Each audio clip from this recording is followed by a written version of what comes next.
Okay, we are live. Hooray! This stream is dedicated to the people who do not want to be spoiled with Tears of the Kingdom. I swear, practically 50% of Twitch is streaming it right now. But yeah. So, yeah, today's gonna be the finale of Ace Attorney. Oh. Man. It has been like... Hey, hi, Silent Voice 42. Thank you for joining us in... Yeah. In the early show, even. Normally people don't appear in the early show before I start, but... Yeah, I'm happy, very happy to have you here. I'm stuttering, I'm sorry. But, yeah. Okay.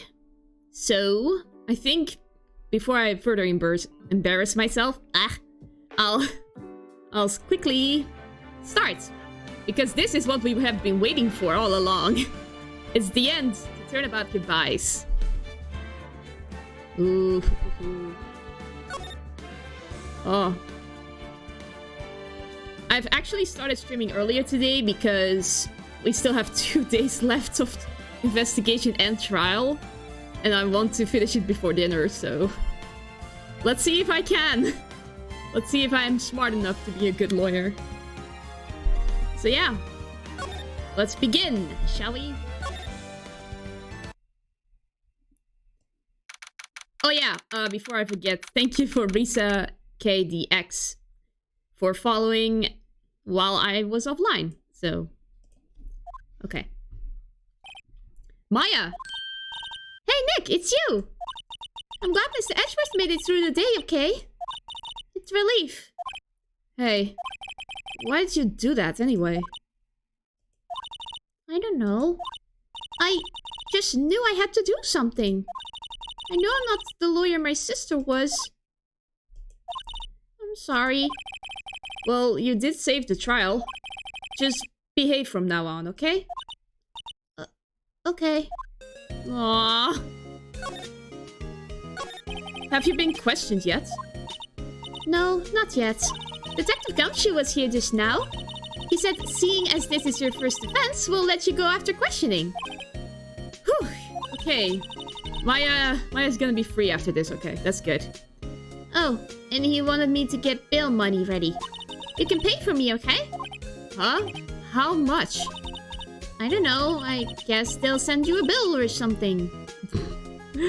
Ah, yes. Send it to the broke lawyer who can't even pay rent.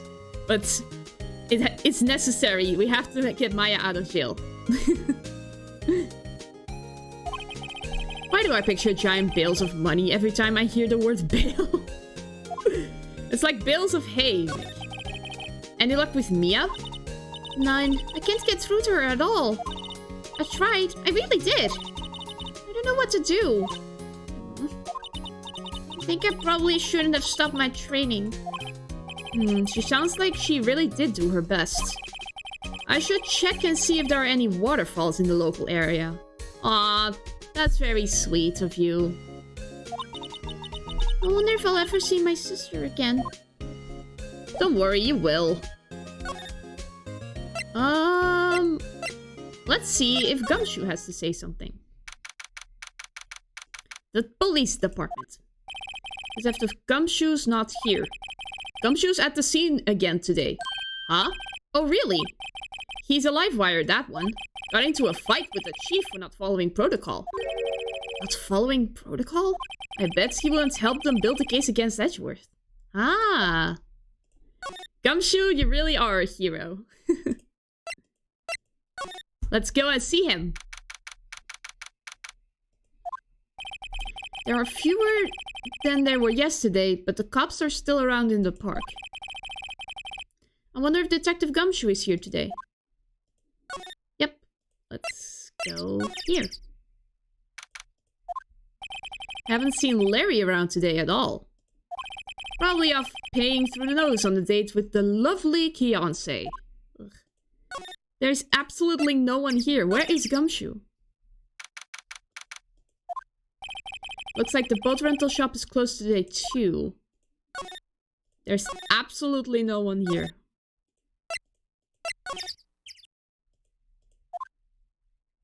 There he is! Hey, Detective Gumshoe! Hey, pal. Trial today. Yes? What about the trial?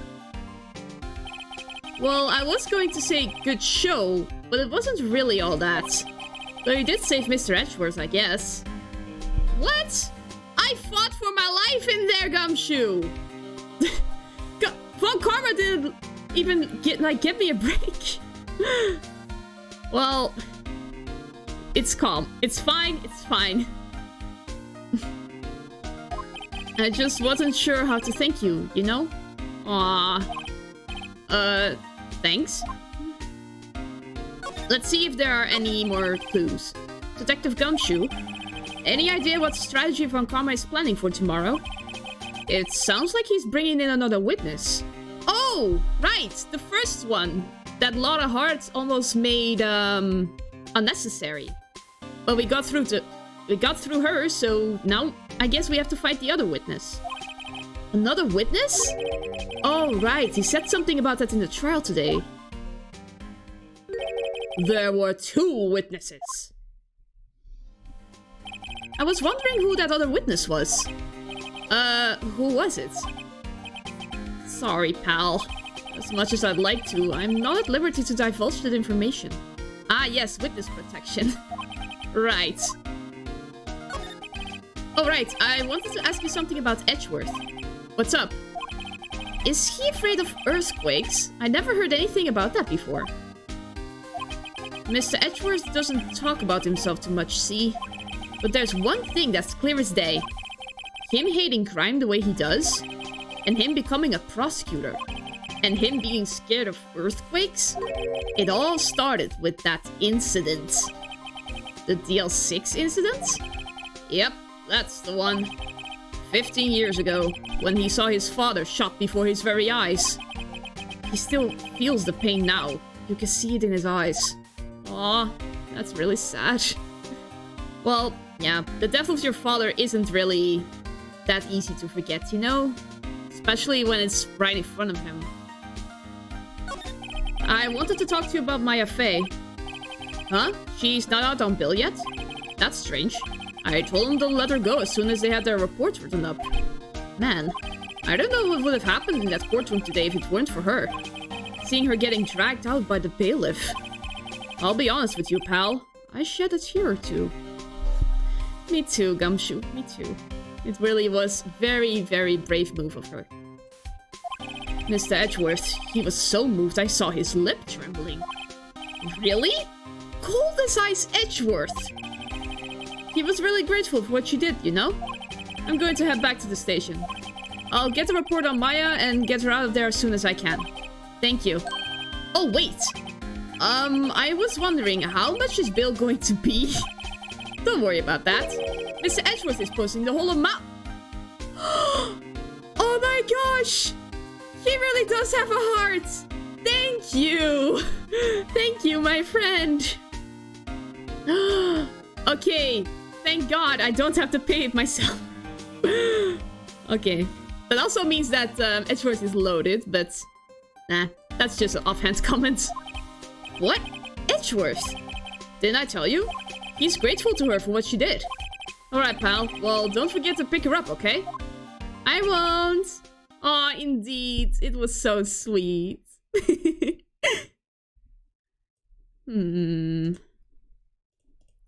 Maybe I can get Edgeworth to pay this month's rent. Ah. I don't want to say it, but like... he can be our SD, you know what I'm saying? No, I shouldn't think that. Move! Move away. We need to pick up Maya. Hey Nick, you finally came! They just finished the paperwork, I'm free to go. Free at last, eh? Those interrogators were really mean. They were like, okay, what did you do this time? Like I was some kind of criminal. Can you believe it? Well, they let you out in the end, didn't they? Oh, that reminds me. Thanks for bail. Thank Edgeworth. Huh? He posted bail for you. Said he was grateful for what you did. Mr. Edgeworth did that? I have to make it up to him. We've got to win this case, Nick. I agree wholeheartedly, Maya. Let's do this. Okay. Let's move indeed. Let's see if Grossberg has anything to say. Apparently Mr. Grossberg is on vacation today? Well, I guess I can come back tomorrow if I need anything. Okay, that's BS, but... Ah! Fresh air! I gotta say, freedom feels great. Behave yourself in the courtroom tomorrow, okay? Misbehaving is much more fun. It's not going to be so much fun when Edgeworth refuses to pay your bill again. Right, I'll behave. Oh dear. I have a feeling she will rebel again in the coming future. Let's go investigate the lake together. Maya will forever be a criminal of the law. She will not. There aren't many cops around today, are there? They're probably back at the precinct working up the case against Edgeworth. Hey, y'all! Hey, it's Lotta! Y'all really did it today. What did we do now? Nah, I'm not complaining. See, I did a little thinking. A little self-reflection, you might say. I realized that being a witness is a mighty big responsibility. But I just went up there and started blabbing any old thing that came to mind. It's good that you... It's at least no... Stuttering. At least I'm glad you know the responsibility... At least you know what you've done. Lotta. So, you see, I want to make it up to y'all. Make it up? Ooh, do you have any more evidence? What did you think of the trial? To be honest, I was doing it half just to say I've been a witness. Even though I didn't really see anything. I kinda convinced myself I had though. I'm sorry. I know I caused y'all a lot of trouble. Well, memory is a tricky, vague little thing. Yeah, I sure know that now. I'll be fine the next time I witness a murder. Hopefully you won't get to. You mean the first time you witness a murder? Oh yeah, right. You didn't see anything. What about Gordy? Right. Well, the way I figure, the trial's only stoking the flames of Gordy fever. I'll get my exclusive photos and rocket to stardom. Alright, Lotta, you go, girl. I wish I could be an investigative photographer too. Finish your spirit medium training first. Yeah, one ambition at a time. Lotta, what do you mean by making it up to us? Well, you see, actually, I got a bit of information for you. What? That punk Karma didn't want me to say nothing about it. What information? Now we're getting to the heart of it. See, I reckon we might be able to do ourselves a little exchange. Exchange. I thought this was to make it up to us? Right. I propose a little exchange to make it up to you. What? Information don't come cheap, my friend. I see you thinking, my, how unsophisticated these southern folks are. It's written all over your face. Let me tell you, most southerners are way more sophisticated than you. I'm just the exception, okay? Well, what'll it be? We got a deal or not? What do we do, Nick? Okay, fine, deal. We need all the evidence we can get. We don't have any other leads, so I don't think we have a choice here. Okay, how much? Huh? You completely off your rocker? I may not be sophisticated, but I'm not trying to rob the poor. Huh? The only fair exchange for information is information. Listen good. What I need from you is information about Gordy. Whoa, whoa, whoa! Gordy? But Gordy doesn't... I mean, Gordy might not exist. Then bring me proof that shows he don't. I'll be keeping watch from the car, okay? You see something? Y'all come to me first, got it? Okay. Right, see you later. Oh boy. In our quest to help Edgeworth, we somehow have to find evidence that the Loch Ness Monster exists. The things we do for our friends, you know? Or potential loves. Hehe. Okay, next, let's get hunting. Hunting? You don't seriously mean... Gordy? I sure do. What about Edgeworth? We're searching for Gordy for him, Nick. Don't you get it? Okay, and how exactly do we search for a make-believe monster? Maybe we can find a monster myth specialist. They're always hanging around on the lake. Whoa, that's new. That's a whole statue right there. That wasn't there before. What's that? The Steel Samurai, Nick. Yo, Maya. Larry? What the heck is that? Oh, it was my girl's fiance's idea. She was all, if you like, put this here. It will be, like, really cool. Dude, she gave it to me along with the banner. Wow! That's really impressive she could find those for you. Well, she knows a lot of people. And that show's finished now, so she got them for free. Right. Yo, Nick! What happened with Edgy? Well, we made it through the first day in court, alright. I don't know how good our prospects are from here on, though. Huh. Hey, Larry, did you know Mr. Edgeworth's secret weakness? He's terrified of earthquakes. He acts like a little boy. Huh? That's weird. I don't think he was ever like that in school. No? Really? Well, we were only in the same class for a little bit. He transferred schools pretty quickly. Transferred? Right, when the DL6 incident happened. Doesn't look like Larry knows about it, though. It's better if he doesn't know. Let him have his innocence.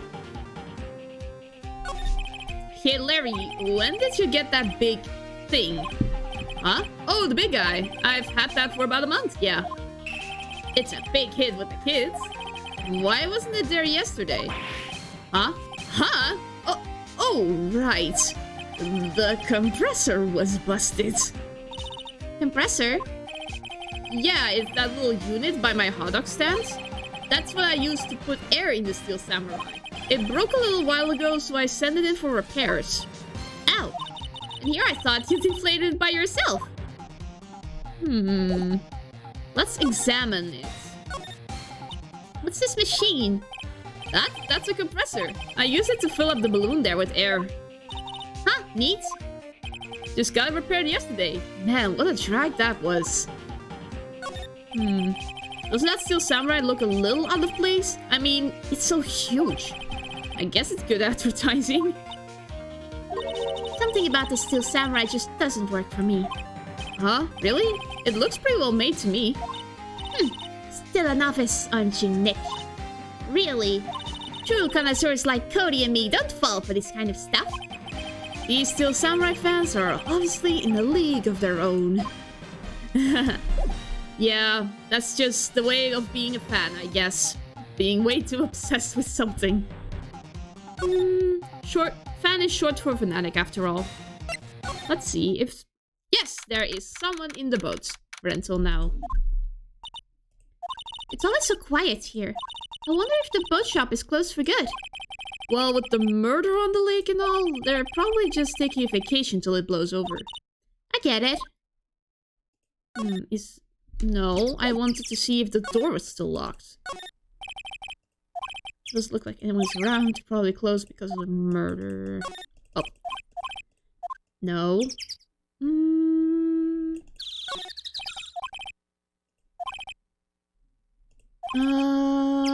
There's space for one more at the dock. Let's see if we can find evidence in the woods. Oh, hi, Laura. Hey, y'all! Well, y'all find anything about Gordy? No, nothing. Well, keep moving. You get cold out here at nighttime. It is a little chilly. I think I have to sneeze. Wow! No, you don't. No sneezing. Well, whoops. I told y'all, no sneezing. See, I set the camera to respond to things a little softer than a bang. It triggered on one of Onkarma's finger snaps now. Oh, I'm sorry. Yeah, well, sorry is nice, but what about my film? Nick, pay the lady. Cries and broke.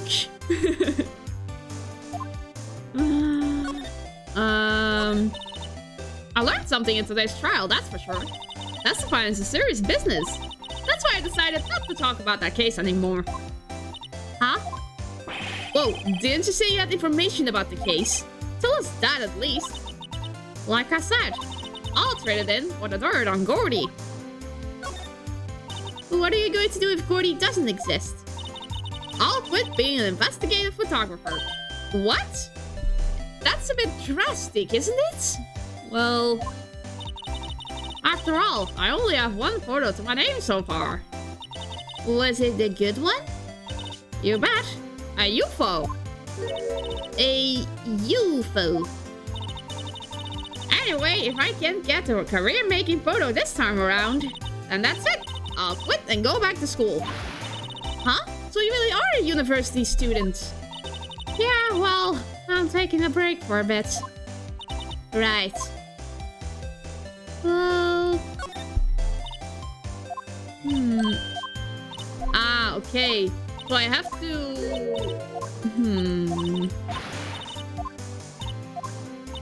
Why didn't that have like a check mark next to it? Let's see if I can scan the lake. Nothing here. Novice like me can tell. Penny, leave it stolen. Let's see if I can... No. Let's move. Can I present Larry something? That's the guy that's selling my dogs faster than I can cook him. Do you think Gordy really exists? Nah, I think somebody probably saw something else that they just thought was Gordy. But I'll keep selling samurai dogs until the truth's out.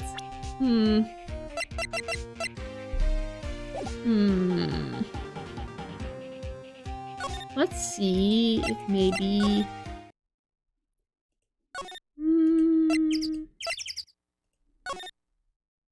Oh, something's happening here. Looks like Edgeworth is in questioning. Let's come back later. Guess so. Okay. Nope. Hey there, pal. What's up? You look out of sorts. Wait, you didn't go and do something that's going to hurt Mr. Edgeworth's case again? What do you mean again? Whatever, have a seat, pal. I'm here for you if you need anything. Besides money, that is. Yeah. How is the investigation proceeding? It's not, really. We have another meeting coming up.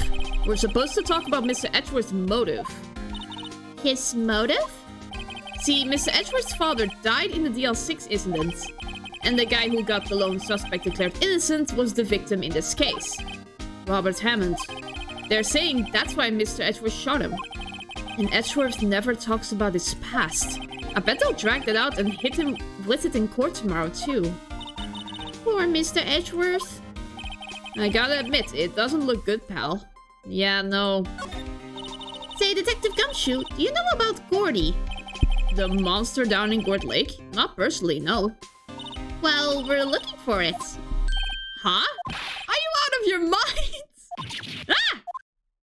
You got time to go wild monster hunting. How about doing a little questioning for me then? Uh-oh. Detective Gumshoe is scaring me, Nick. Me too. What is this? I told Detective Gumshoe about the deal with Lotta. Nick, try telling him sooner next time. Sorry. Yeah, maybe we should have hit him with that first. I see, pal. Sorry for shouting at you. Okay. I, Detective Gumshoe, will aid your search for Cordy. Huh? I'll loan you one of our newest secret weapons for finding evidence. Really? You can take whichever one you like. Okay, give us the goods. Hold on now, everything in due time. First, let me show them to you. These are our best and brightest. Introducing secret weapon number 1, Missile. Missile? He's a K9 police dog, still in training. Missile! Missile! Here, boy! Oh my gosh! He is the goodest boy! Oh my gosh! Oh my gosh, I want the dog. But I don't think it's... Well, let's see our other options first, but I'm really tempted to take the dog. Here he is. Hey, he's cute! Woof indeed. Hello, Argon X Gaming. It's nice to see you. Hope you'll enjoy the rest of the case. A cute dog. And this will help us how? I can't. He's too cute. Next secret weapon number 2. A fishing pole? Here, this is my own personal pole. Detective Gumshoe, we're looking for a monster. Yeah. How are we supposed to catch a whole sea monster with a fishing pole? Never know till you try, pal. Okay, this next one is the last one. No, please. I'm already overwhelmed by our choices here. Yes, fluff boy indeed. Secret weapon number 3, a metal detector. Here. That can also be useful. I think it's more useful for investigating the actual case compared to searching for a sea monster. Because a sea monster is organic, after all, and not a robot. Detective Gumshoe, we're looking for something alive. That's what I was saying. Right. How are we supposed to find it with a metal detector? Hey, you never know. It might have been eating soda cans. Well, which will it be?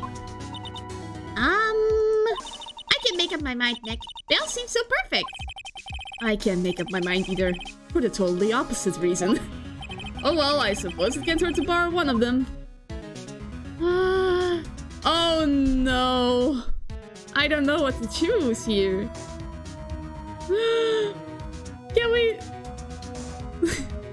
Does it have like bad consequences if I choose the wrong one? I hope not. Because I want to borrow the dog. Let's just borrow Missile. Can we borrow Missile? Sure thing, pal. Be good to him. He's so cute! Oh boy. Very cute with shiny eyes. Let's go. Let's see if he can find something.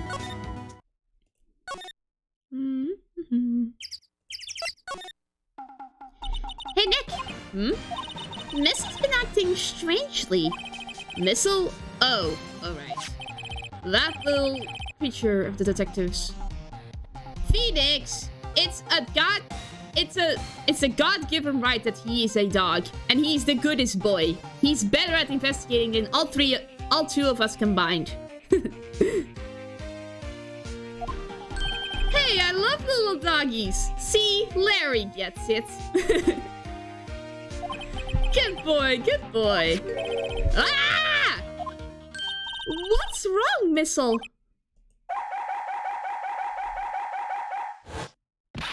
Ah! Missile! Missile! Whoa! Stop that thing! Cannibal! It's eating my samurai dogs!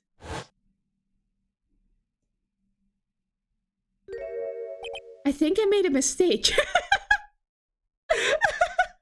This really... Whoops! The dog isn't as cute as he seems. My samurai dogs! I'm so sorry, Larry! Whoops. Wow, he ate every single one. I'm sorry, Larry. Sorry! Sorry to pay my bills, Nick! It's going to have this time. I'm so sorry. Not stopping here. Let's see if I can...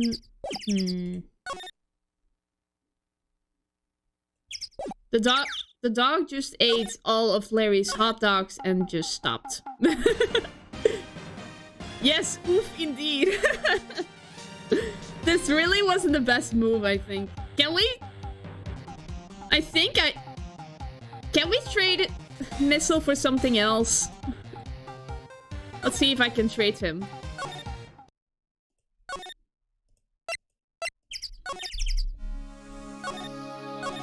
Detective Gumshoe, can you borrow one of the other things? Yeah, sure, pal. But I have to take back the last one I lent you. Well, take your pick. Okay, time to test out the fishing rod. Oh, if it breaks, be sure to dispose of it properly, okay? Right. Of dubious utility. Let's try and fish for Gordy. Let's just... let's go and see... Yeah, let's fish. Okay, Nick, this looks like a good spot. A good spot for what? Time to do some fishing. She's serious. What are you going to use for bait?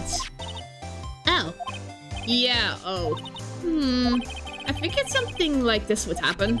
We should have brought Missile along with us too. At least then we'd have... Oh my god! You are a savage, Nick! Phoenix Wright, how dare you! Oh my god, I think Phoenix really is a cat person. Oh my gosh, I'm so mad. As a dog person, I feel very offended. Yes! Nick, how could you? I'm kidding. I'm kidding. Some jokes are better left untold. Oof, she hit me. Okay, watch this, Nick. Just try not to really need empty cans or boots, okay? Here we go. Ah, my leg! And that was a failure. Hi! What are you doing? Sorry, Lana. Don't tell me I was some film company's payroll. Nick, pay her. My poor wallet. I have a feeling we need a metal detector.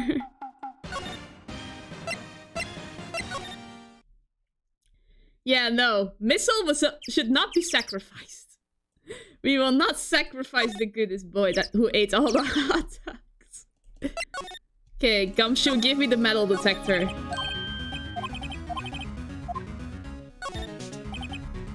Sure thing, pal. I'm not sure what we're going to find with this. Remember, you're hunting for a monster. Anything is possible. Anything. Okay, let's go. Secret weapons. That is an achievement. Well, accidental achievement. Let's go hunt for real.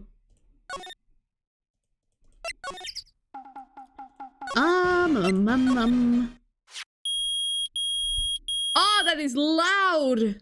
Oh, Jeebus. Nick, it's beeping. The metal detector's found something. Sure, it's loud enough about it. Whatever it is, it must be in those bushes. Go check it out, Maya. Why do I have to check it out? Nick, look. An air tank? Huh, the valve looks broken. I thought it was Gordy. Maya, first of all, why would Gordy be in the bushes? And second of all, why would a metal detector react to a sea monster? Oh. Huh? There's something wrapped around this air tank. Yeah, I noticed it immediately. I think this is what Larry needs. I need to show this to Larry. Looks like a string of flags. Well, we might as well take it with us now that we found it. It's heavy. Let's move to Larry. And present him with this air tank. What? An air tank? What about it? Larry, I wanted to ask you about this tank. Is it yours? Say, is this air tank yours? Why would I have a thing like that? Ugh. He stuttered. He obviously lied. It is his. Look, see how there's a string of flags around the tank valve? It's just like the string of flags around your steel samurai there. Yep. Must be a coincidence.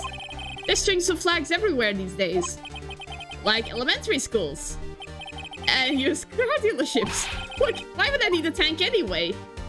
To inflate something. You used this to inflate that, didn't you? Inflate what? What else? A big puffy steel samurai? It's like we're in court, but it really isn't. Now, why would you go asking me a question like that? Looks like I hit the nail on the head. Right. Actually, see, the compressor I always used was on the fridge. So I tried using the tank to inflate it. Just once. And, it didn't go so well. As I suspected. It didn't go so well? Yeah. Do you think you could be a little more specific? Come on. Look, it's embarrassing, so I really don't want to talk about it. Tell us! Wait! I now notice! This part. I want to see real quick. Yes! Yes! It looks like a hand! Was the inflatable in the lake? Fine. Whatever. It's like what I said, the compressor was busted. So I took the tank and tried to fill up the samurai with that. And then... Yep. Whoa! Scene! The valve busted open and made this incredible noise. And that tank there took off like a rocket. And took my poor deflated steel samurai with it. What? Off into Gourd Lake? It sure scared me out of my gourd, that's for sure.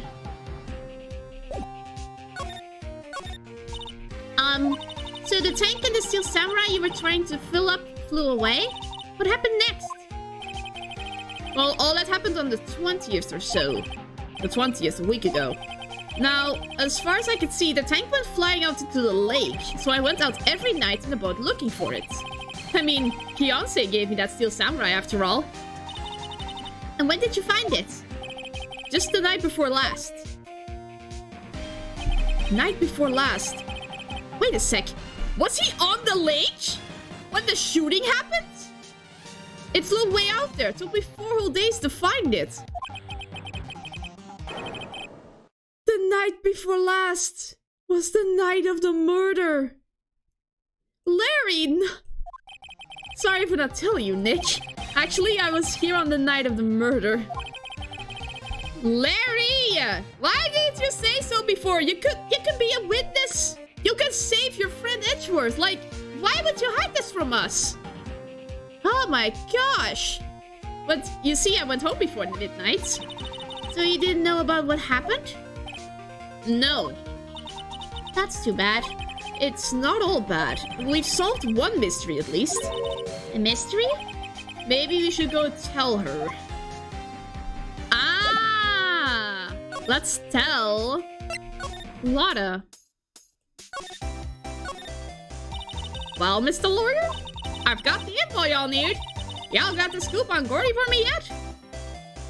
Gordy doesn't exist. Lotta, there is no such thing as Gordy. What?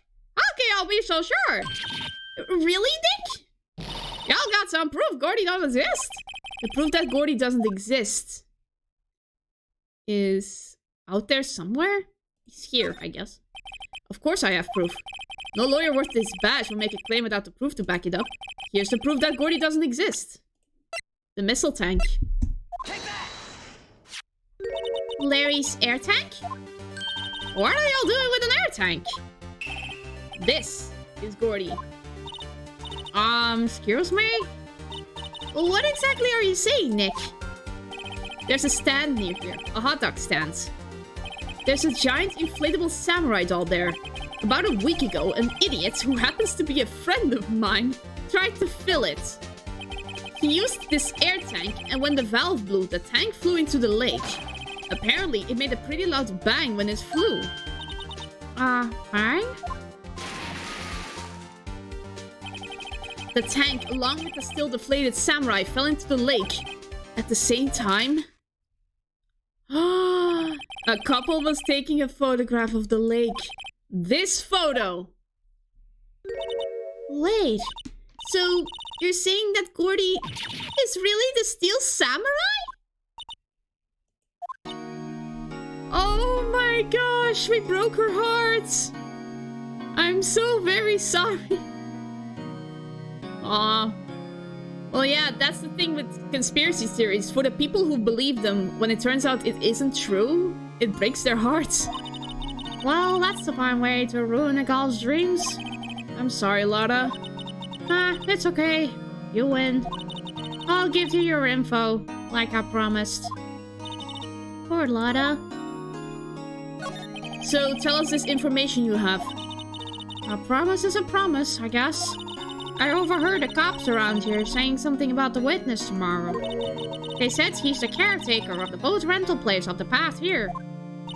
Boat rental? There's someone there? I mean, it looks so deserted. Just an old guy living all by himself. Y'all should go check it out. Thanks, Lotta, we will. Let's get cracking, Nick. Hold on. Something else? Yeah, the night of the murder. My camera clicked twice, you know. Twice? Wait, so you have another photo? Well, yeah, but there's nothing in it at all. Just the lake. I figured it wouldn't be much use of evidence, so I kept it to myself. Well, it might not be helpful at all, but... Here, take it. Shows an empty lake taken at 11:50. That was my hunch! I had a hunch that there was a shot taken before midnight. Because there were 2 shots after midnight, but the gun fired 3 times. This is the proof that the gun fired the 3rd time. Or the 1st time, I should mention. Bye now, y'all take care. Time for me to pack up and leave. Poor Lotta. Oh no, indeed. It's very sad. It's all Larry's fault. The legend still lives on, I guess. The legend? Yeah, the legend of Larry. Familiar to all who know him for any length of time. When something smells, it's usually the...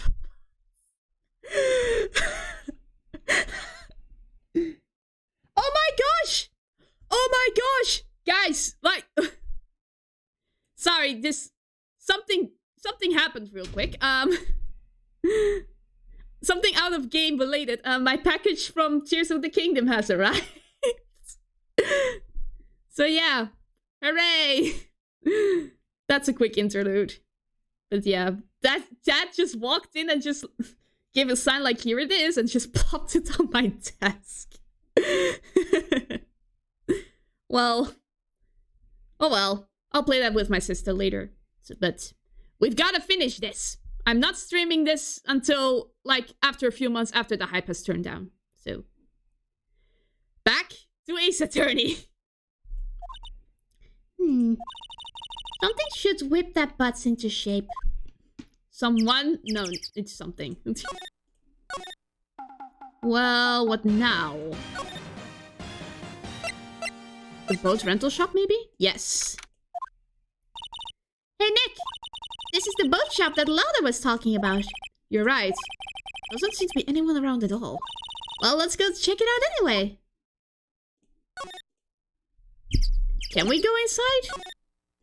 Oh my gosh, we could go inside all along. Oh, come on. Is that a parrot? Is that a parrot? Hello, new friends. Meg, that you? Oh boy. That is probably the witness. Hey, is that Keith with you? Where have you two been? I've been worried sick. Nick, you handle this. I think I'll leave this one up to you, Maya. Meg! Yes? Finally made up your mind, have you? My mind? You'll run the pasta shop when I'm gone. Pasta? Glad to hear it. Glad to hear it. You make your old man proud.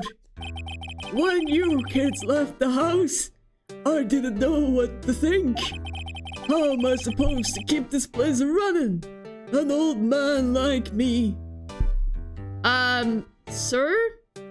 You know this is a boat rental shop, right? Polly, the kids are home. Hello, hello. Ah. Nick, what was that? The parrots? The one on that perch. Keith, Yes? I leave the wet noodle in your capable hands, Sonny. Nick, what's the wet noodle? Based on the available evidence, I'd say it's the name of his pasta shop. What is going on? That's a belief, isn't it, Polly? Hello, hello. Ah. Yup. Oh, man. Oh. I'm afraid this man is not long for this one. No, I shouldn't say that. I will not say that. I'm sorry. He fell asleep. I guess he's relieved.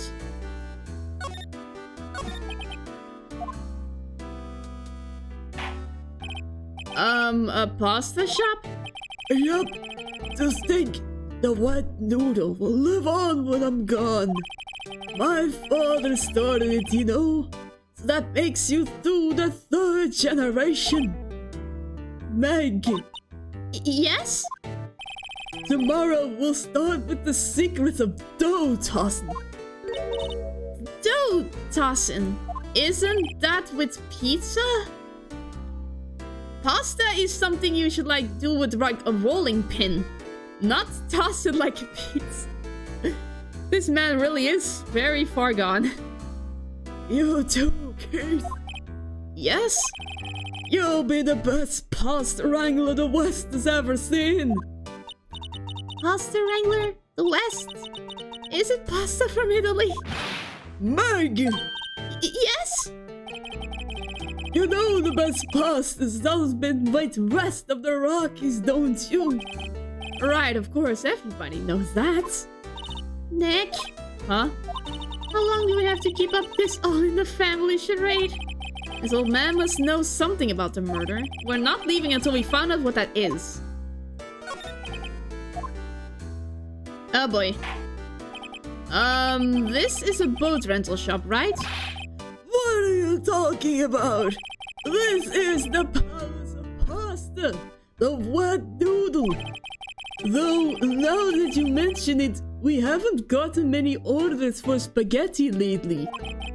All the kids come up and say, "Yo, dude, we wanna ride in one of your boats." That's why I keep them boats out there. Youngsters these days don't, if I understand them. I'm pretty confused myself. Nick, this isn't going anywhere. But this old man is a witness tomorrow, right? We've got to find some way of getting information out of him. Well, let's touch stuff. Oh god, I see the droppings. Parrot. Wow, what an amazing parrot that is! Good morning! Hello? It ignored me. He wakes up. What? You forgot Meg? You gotta call her name first. Her name?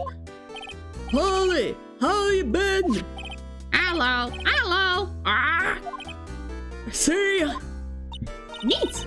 So the parrot's name is Polly. The earnest companion of the boat shop caretaker answers to the name Polly. Too bad all she can say is hello. Ha ha ha! Old Polly can say lots of things. You just need to know the secret words. The secret words? Looks like a kitchen unit. Funny, just look like the type who would keep his things tidy like that. You're forgetting, Nick. He's running a pasta shop here. Polly, what's your name?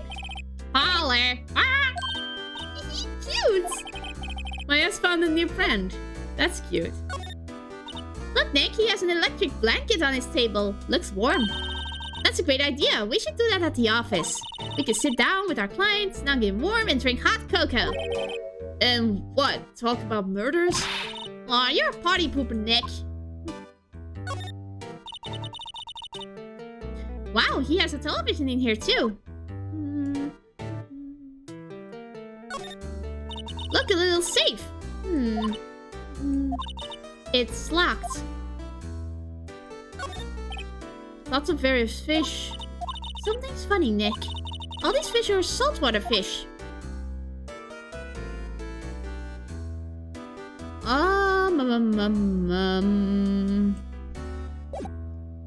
What to present to this man?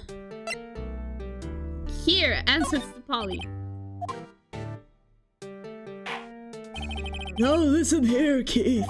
Remember that tricolor pasta we were talking about? Rainbow. I figured out the last color we should use. Indigo blue. Indigo blue? That didn't seem to work the way I thought it might.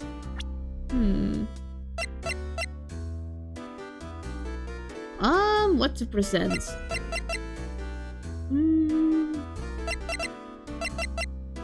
The article? Now listen here, Keith. Oh, well, he answers to nothing. Maybe I should find something else to present him. But what? Not you. Not you.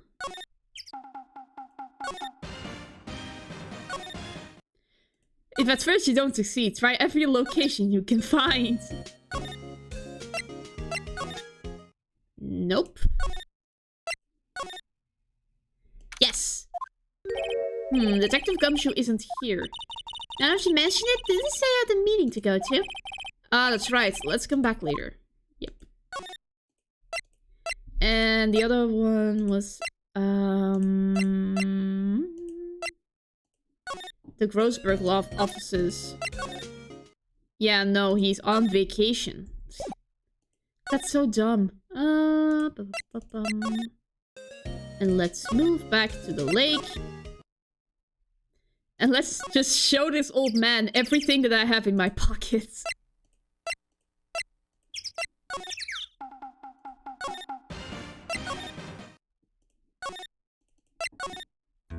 Okay. Let's present him this.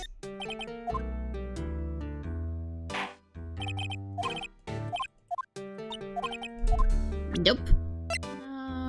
This one? Nope.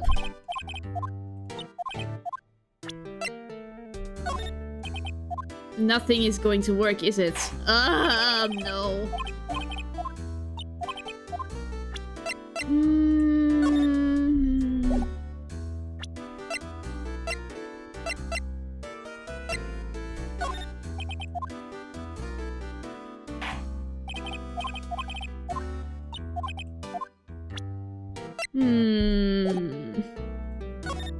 Do I really see... Oh, this swimming pool looks expensive. There's nothing here.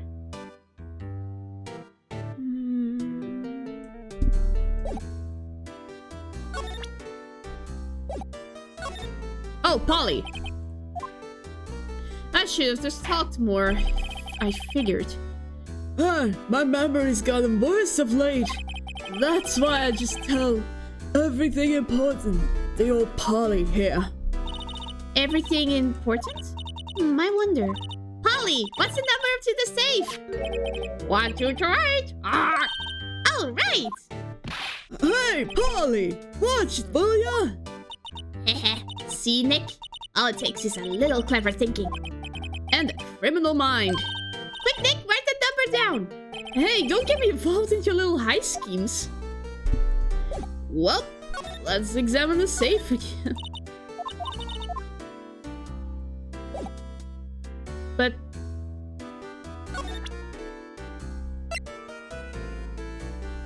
then we present the parrots again? No. Nope.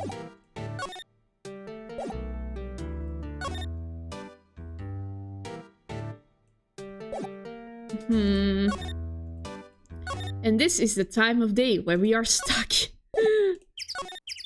But it's gonna be fine.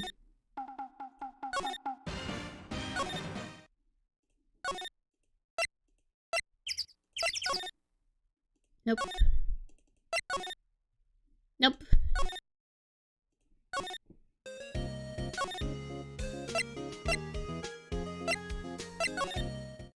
Nope. We really need to figure out how this old man works. Because... can we just, like, break into his safe?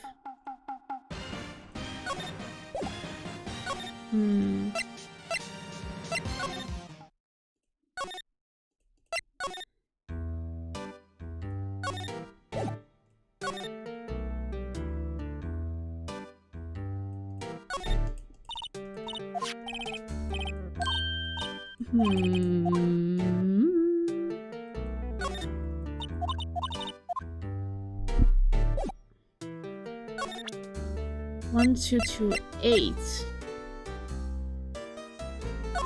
Maybe this will work again? No. Wait, a follower! Heavenly Friss! Oh my gosh, thank you for following! I'm glad you're enjoying! Yeah, me being stuck, I guess, but... we've gotta solve this puzzle.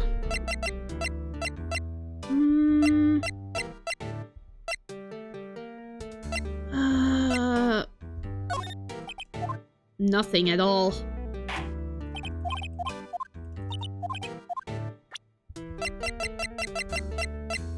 I'll present my lawyer badge. Nope. Wait! That was it all along? Oh my gosh, I am so dumb. I presented everything except the obvious one. Not a lawyer's badge? Yes, it is. I don't believe it. This old guy is the first person to recognize my badge. I get it. Huh? Yep. I got you figured out now. You're not Keith. Nick, now's a chance to clear things up. Sir. No, I'm not Keith. And I'm not Meg either. We're here to investigating a murder that took place on this lake the other night. Please help us. A lawyer, huh? Please, mister. Alright, I'll help.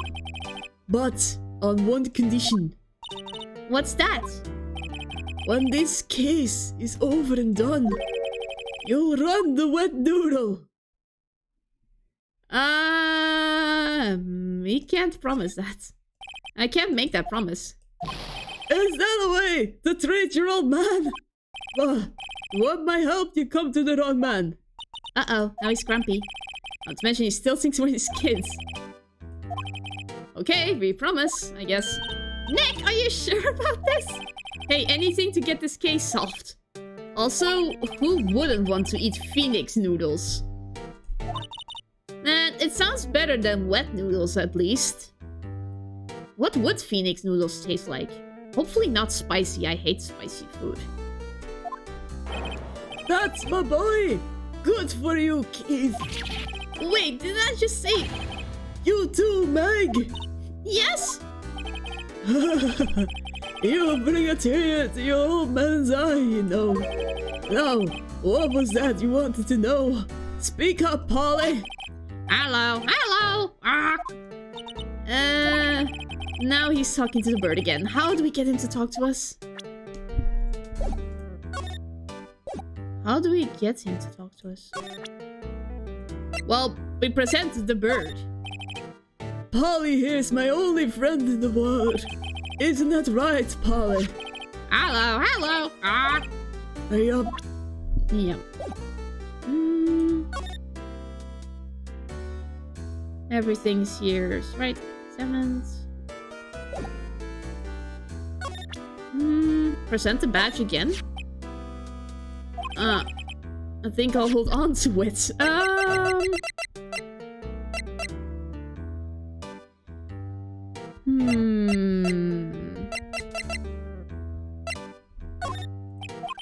No, he fell asleep.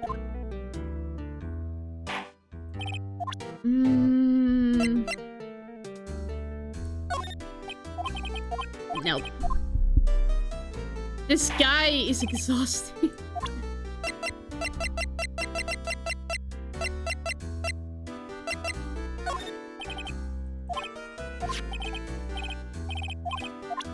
Holly is the only friend in the whole wide world.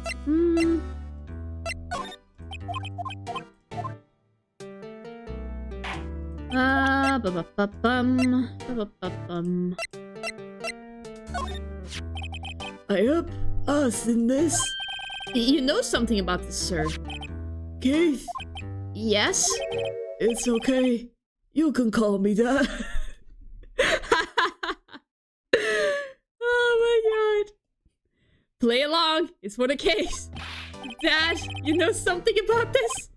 Yup. The other night. Out on the lake. Yes, yes? I know all about it. I've seen it. What? Tell us what you saw. Well, I suppose, since you're taking over this shop and all. Okay, finally we're getting somewhere. I forgot the time, but it was pretty dark outside. Probably night, yup. It was after midnight, but okay. Then I heard this bang, so I looked outside. And I heard another one. Bang.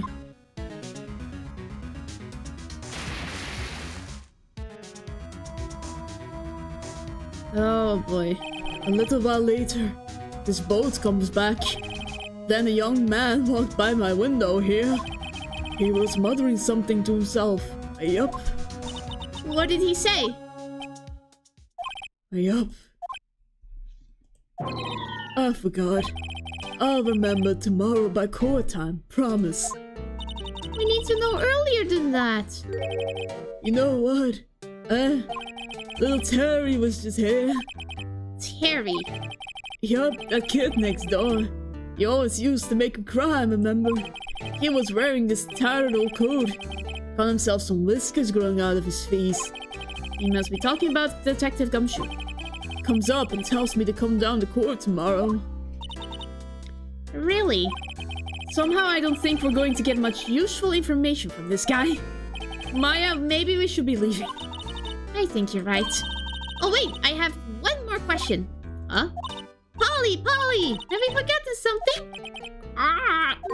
Don't forget the L6!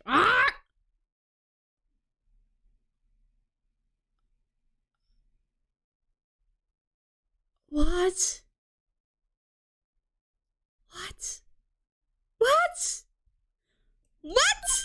Huh? What did you just say, Nick? One more time, Polly.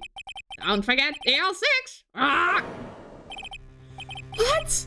The DL6 incident? Hey, mister, I mean, Dad. Yeah, no, he's not gonna say anything. This is getting weird. Who is this old guy? Why would that bird Polly know about the L6? We have to figure out who that old man is. Oh. What?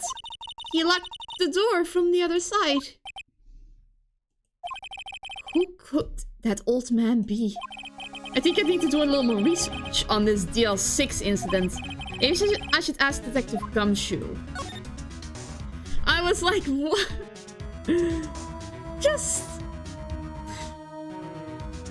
That was not what I ever expected from a parrot. That was so ominous too. Don't forget the L6. Gumshoe. We need your help. A parrot says DL6. Arrest the parrots. Hey pal, long time no see. You don't look so happy. What's wrong this time? Actually, we wanted to ask you something. Yeah? You know the boat rental shop down at Court Lake? Oh yeah, the old man who runs it is appearing as a witness in court tomorrow, right? Huh? How did you... that was supposed to be top secret. Do you know who that old man is, detective? Actually, I don't. He's a bit of an odd bird. I haven't been able to get a straight answer out of him. I decided first that he wasn't persuasive enough to stand and testify as a witness. That's why we called Miss Lotta Hart yesterday. As for who he is, we have absolutely no idea. Sounds suspicious. Suspicious indeed.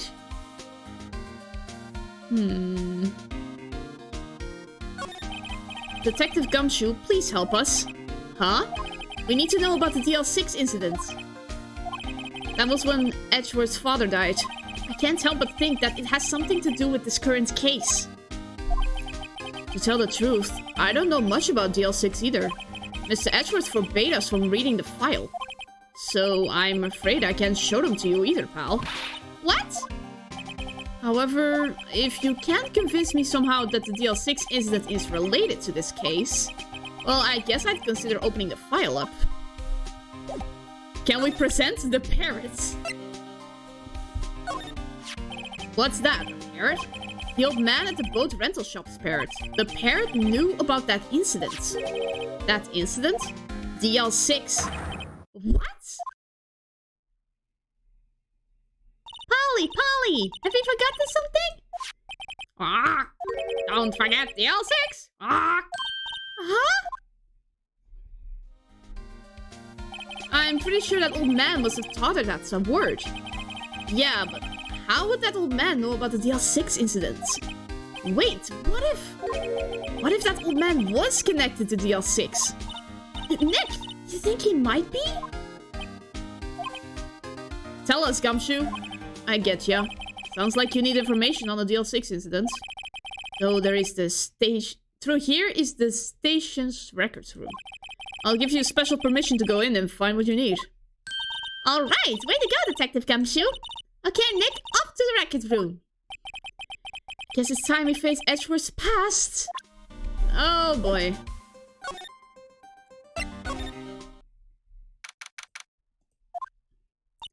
Whoa, it's amazingly dusty. 10 years of files and 10 years of dust, I guess. Let's find the DL6 stuff, quick. 15 years ago, both me and Edgeworth were 9 years old. We were almost through with 4th grade when he suddenly transferred. Because of DL6? Nick, I found out where the file is. Oh, thanks. Just let me know what you want to know about the DL6 incident. I'll go get the right file. Okay. Well, first I have to get a handle on the main facts, like a summary. Right. Summary. Found it. Here you go. December 28th, 2001. Yeah, that year is not a good sign. That's exactly 15 years ago from the day after tomorrow. So in 2 days, the case is closed. Wait a sec. Does this mean that this is currently taking place in 2016? Oh boy. We already passed the current time frame. The incident took place in the elevator of the district courthouse. What? Is this the same district courthouse where we're holding the trial now? Looks like it. There was a large earthquake at 2 p.m. on that day. Haha, I knew there was an earthquake connected to it. Part of the court building collapsed, and all of the lights went out.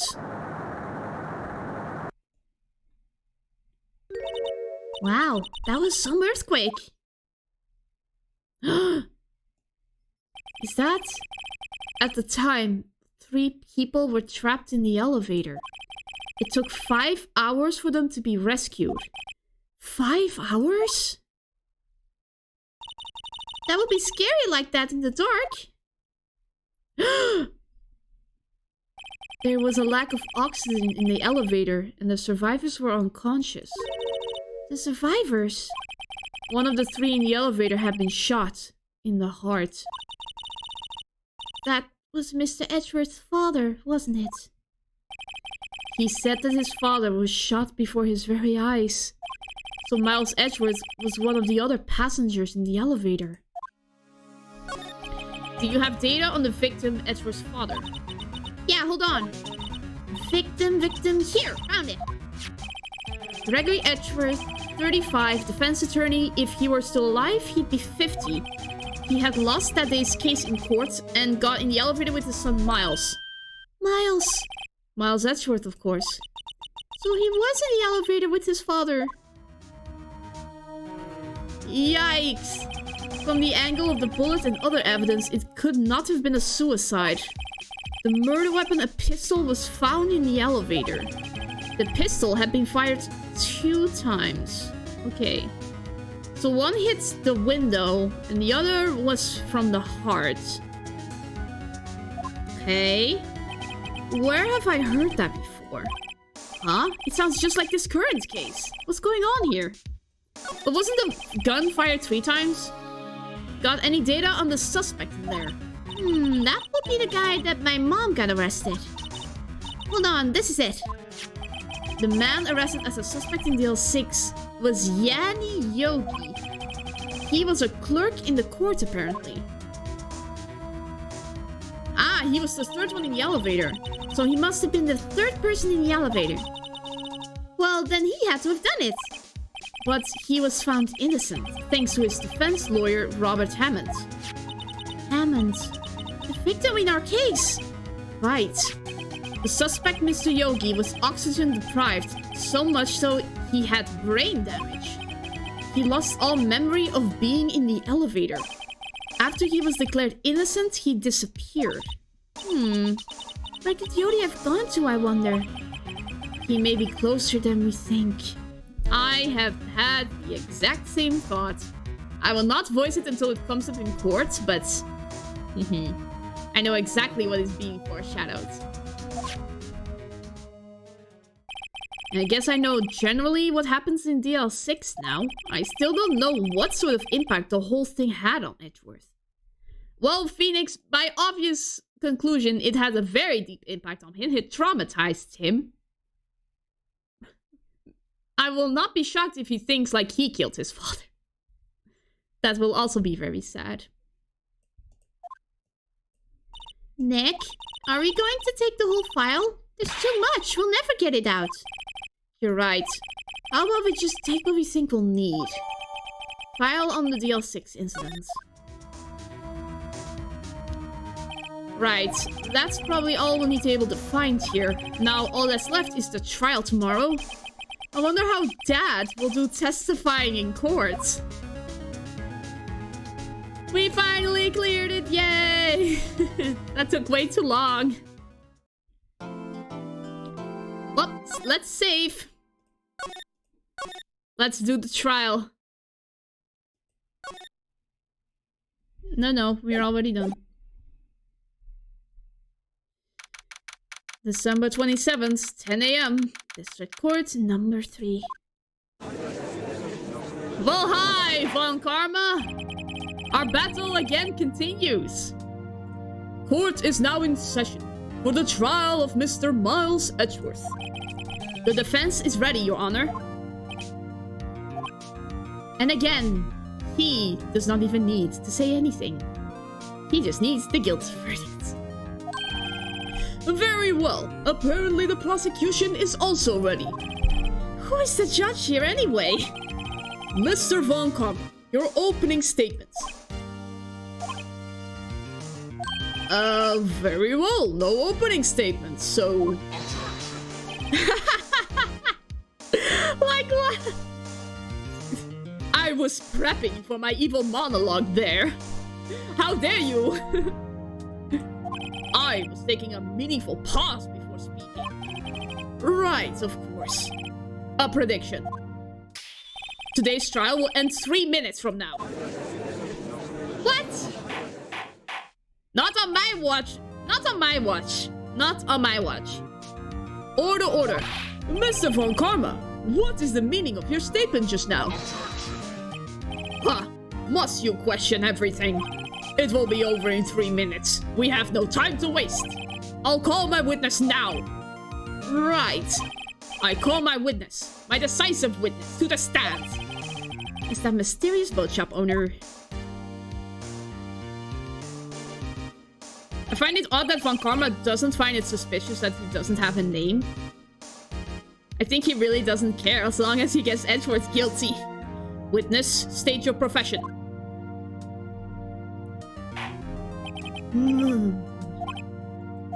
I am the proprietor of the restaurant, the Wet Noodle at Court Lake. And I also rent boats. The night of the incident, you were in the boat rental shop, correct? Yup, I was. Please testify. Wait a second. You still haven't heard who this old guy is. Wait a minute. The witness hasn't stated his name yet. Because I did not ask him, Mr. Wright. Bah. I have predicted this trial will end in 3 minutes. Stop asking trivial questions and cooperate. Do I set like a 3-minute timer and just let him sit there smirking, and then the timer goes off and like, oh crap, the 3 minutes are up. Yeah, right. The witness will state his name.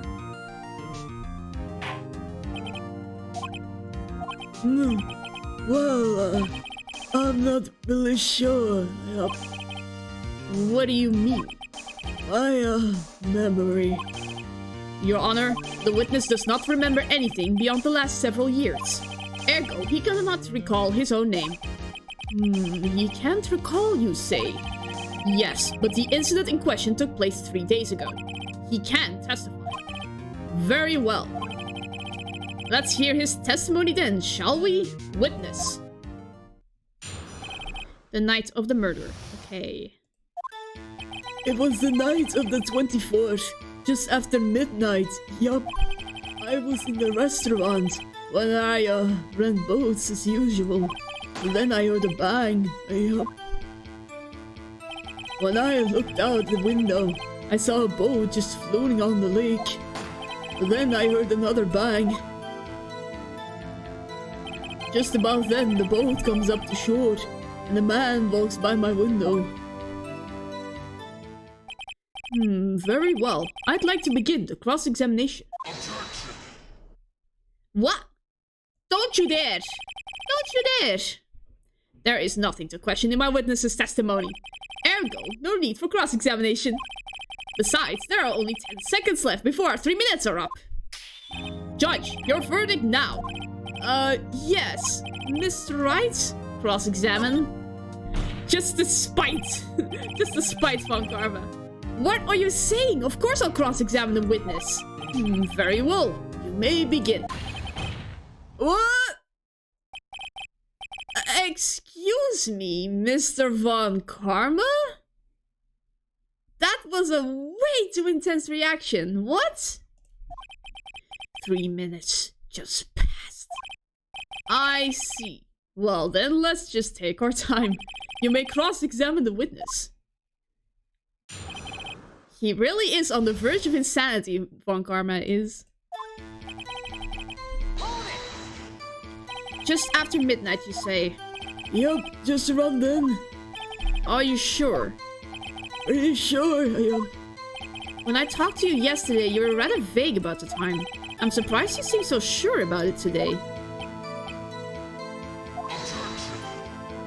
I asked him, and he remembered. Isn't that right? Don't glare at me like that. I remembered it clearly, I did. You see, continue. Oh boy. Is there anyone who can verify that? Well, I guess Polly could. That's not good enough for a court of law. Mr. Wright, exactly what's not good enough? Your Honor, this Polly is a parrot. A parrot. Don't be so hard on the girl, Keithy boy. Keith? The prosecution concedes that we cannot prove the witness was in the shop. Witness, please continue. And where did the bang seem to come from? From the lake, I figure. Are you certain? Yup. Good. Continue. He has this poor man under his thumb. Was there someone in the boat? It was pretty far out there. I couldn't see clearly. But I figured there were 2 men out there, yup. But you couldn't see them clearly. Yup, at the time, that is. At the time? So you heard 2 gunshots total? Yup. That's what Lara said in her testimony yesterday.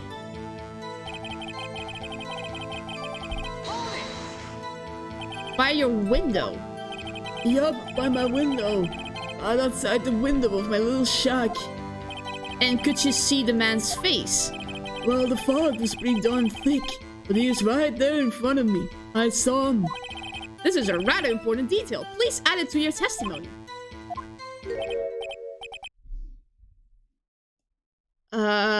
I don't like this.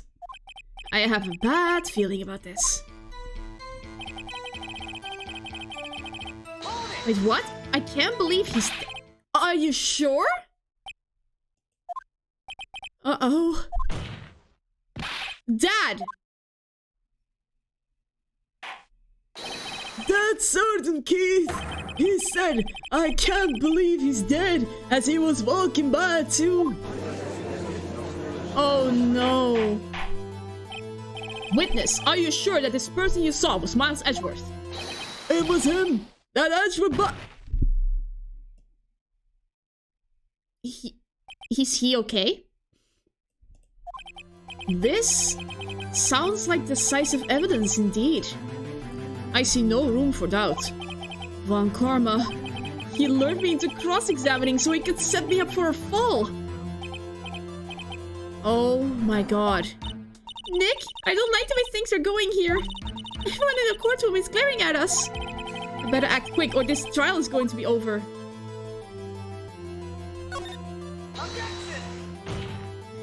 Your Honor, we proved in yesterday's trial that it could not have been Edgeworth who fired that gun. Mr. Wright, are you referring to the fingerprints from Edgeworth's right hand found on the gun? And the photograph showing a man firing with his left hand? Exactly. He has figured out an excuse. That is easily explainable. He could have wiped his prints after he fired. You are ignoring the truth of the matter here. Everything in this witness's testimony is true. The judge is lost in thought. What should I do? Wait and see what happens now, I guess. I can't see any room to raise an objection. I'd better hold back and see how things develop. Nick, we have to do something. If we sit quiet now, Mr. Edgeworth will be found guilty for sure. It's no good. There's nothing I can do. No! No! No, I will not! Please don't let me go into jail. Please, no. Are you sure? To be honest, I don't know what to do anymore. Please. Can you hear me, sis? Please. I need your help. Nick needs you. Oh my god. 3 minutes was perhaps too high an expectation. However, 15 minutes isn't bad.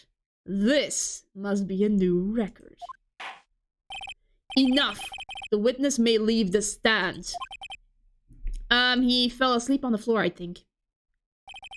The court sees no reason to further prolong the trial. No! No! Did I make a Am I really going to jail? Please don't let me go to jail. Nor is there any need for more time to decide the case against the defendant. This case is extremely clear. I see no room for misinterpretation of the facts. What? No! This court finds the defendant, Mr. Miles Edgeworth. No! No! No! The accused will surrender to the court immediately. to be held pending trial at a higher court within a month from today's date. That is all. This court is adjourned. Well, guess I'll have to bring out the E's again. Yep, I'm back in jail.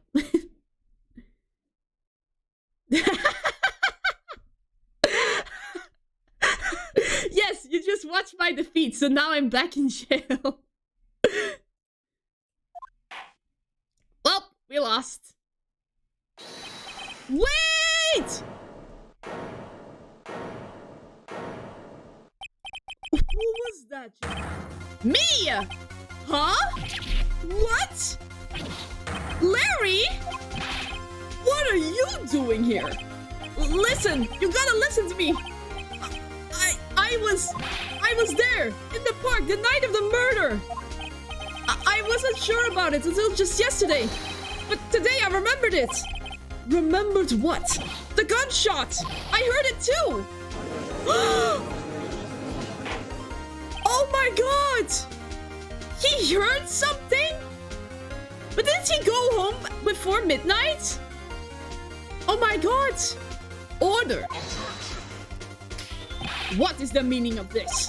The verdict has been decided. I call for adjournment. One moment, Mr. Von Karma. So you say you heard a gunshot? Yeah, I did. A gunshot that night. I was sitting here in the audience, listening to the testimony. Then I realized something he said was different from what I remember. Anyhow, I can't just sit here and let you call Edgy a murderer.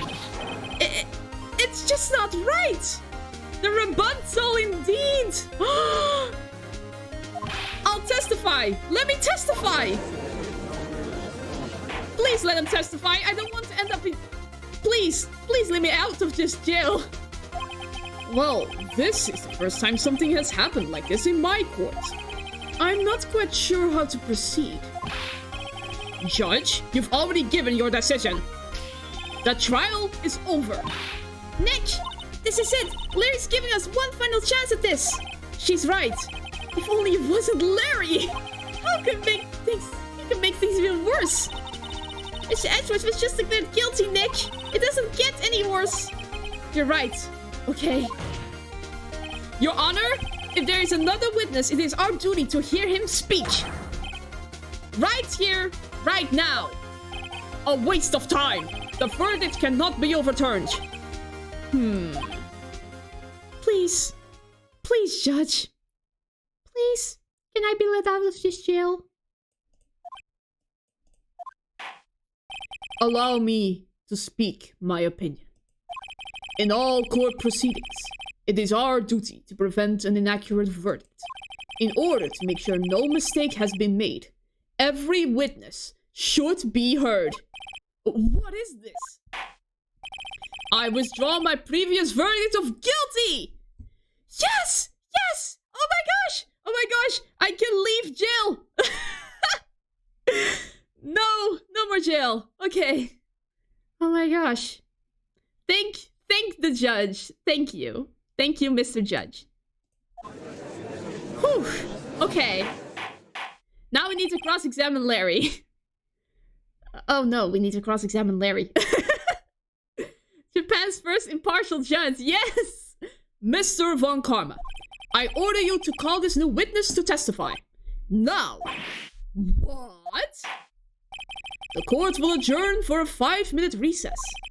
After that, we will hear this new witness. Court is adjourned. Oh my god. I'm saved by Larry. Oh my gosh. I escaped jail yet again. Whew. That was too close. Sorry to keep you on the edge of your seat like that, Edgeworth. I've seen worse. Yeah, right, Edgeworth. You're sweating bullets. I just wonder what Larry plans to say in there. Larry was at the lake that night? Yes. He said he went looking for the Steel Samurai balloon that flew into the lake. Oh, right. And he found the balloon and the air tag that night. Yeah. Hey, Edgeworth. Huh? Did you say something right? Yeah, a lot of things. You seem out of it. What's wrong? It's nothing. Hmm? Mr. Edgeworth, there's something I've been meaning to ask you. What's that? Why are your fingerprints on the murder weapon? Oh. Yeah. When he fell into the lake, I went into a daze. I couldn't understand what had happened. I couldn't think straight. Then I saw the pistol lying on the floor of the boat in front of me. I picked it up without thinking. Wait! Is he implying that the other dude held the gun? Well, of course, because we proved it was someone with the left hand. So someone was trying to shoot Edgeworth, but fell into the lake, and into a shock, Edgeworth picked up the gun? We can prove that, I think.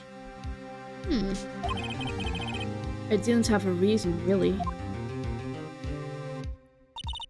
I see. Right. Yeah. This might be our chance. Our chance? Von Karma has only ever run perfect trials. Perfect trials? Perfectly prepared witnesses. Perfectly complete evidence. That's the secret to his success. This is the first time he's ever had to deal with something unexpected. He has to let someone he hasn't even talked to testify before the court. And that someone is Larry. What are you getting at? It's likely his testimony will be full of holes, right? That's right, Nick! No 10-minute trial this time! We'll make this one for all it's worth! Hey, it was 15 minutes! 15! Everything's on Larry now. Oh my gosh! Well, before we start, I'm gonna have to take a sip of water. Give me a second.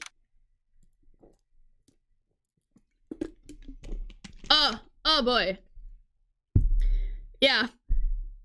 Oh wow, I didn't even forget to say properly hi to Gigabyte23 because... Yeah, hydration is important, but... He came at the moment where everything went down. I'm sorry I didn't properly say hi. So well. Okay, let's see what Larry has to say. Court is now back in session. Witness, please testify to the court about everything that you saw on the night of December 24th. Right, leave it to me. Please, Larry, don't mess this one up.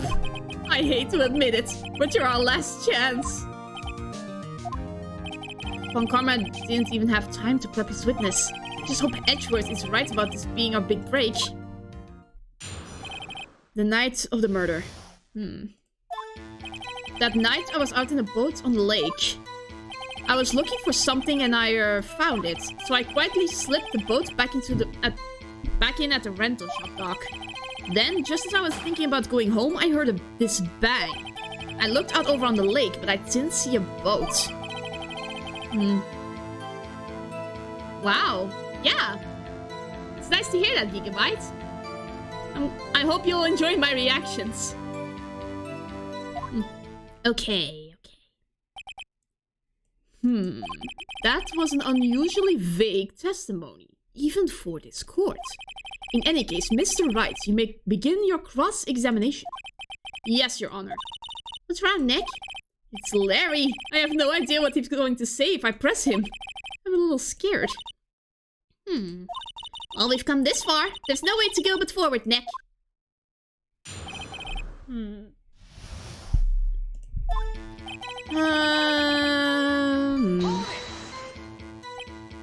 Come on. Something wrong, Mr. Wright. There are so many things wrong, I don't know where to begin. Well, okay, first of all, what time was it? Oh, it was after 11 when I went out into the boat. By that time, everyone had gone home for the night. So I waited until the coast was clear, so to speak. And why were you out on a boat at such a late hour? Looking for something? Yeah. Mr. Butts, what was it you were looking for? What the witness was searching for is irrelevant. Most likely he was hunting for this corny. That It's surprisingly close to the truth in a sense. This is all irrelevant. Let's get it over with.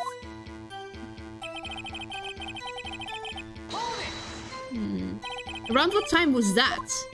Well, let's see. I figured I was out searching for about an hour. I guess it was around 12? Yeah. You're not sure. Hey, don't give me that face. I'm not some sort of human sundial, okay?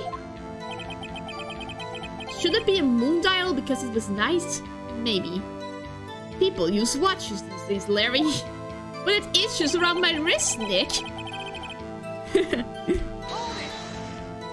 Where did the sound come from? Yeah, well, I wasn't too sure about that. I looked around, you know? Did you look at the lake? Yeah, I looked.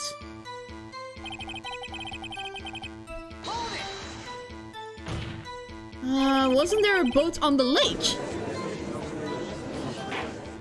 Order, order. Well, Mr. Butts? Whoa, whoa. Everybody just calm down, okay? I mean, it was real foggy that night. I'm not sure whether there was a boat out there or not. Okay, no problem. That's just the most important part of this case.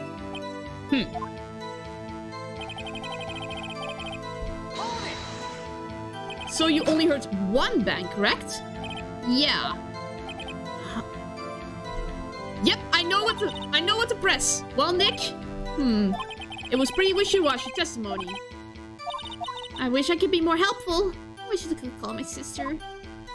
Nope, I know exactly what to do. Single gunshot. Dead moldy tree!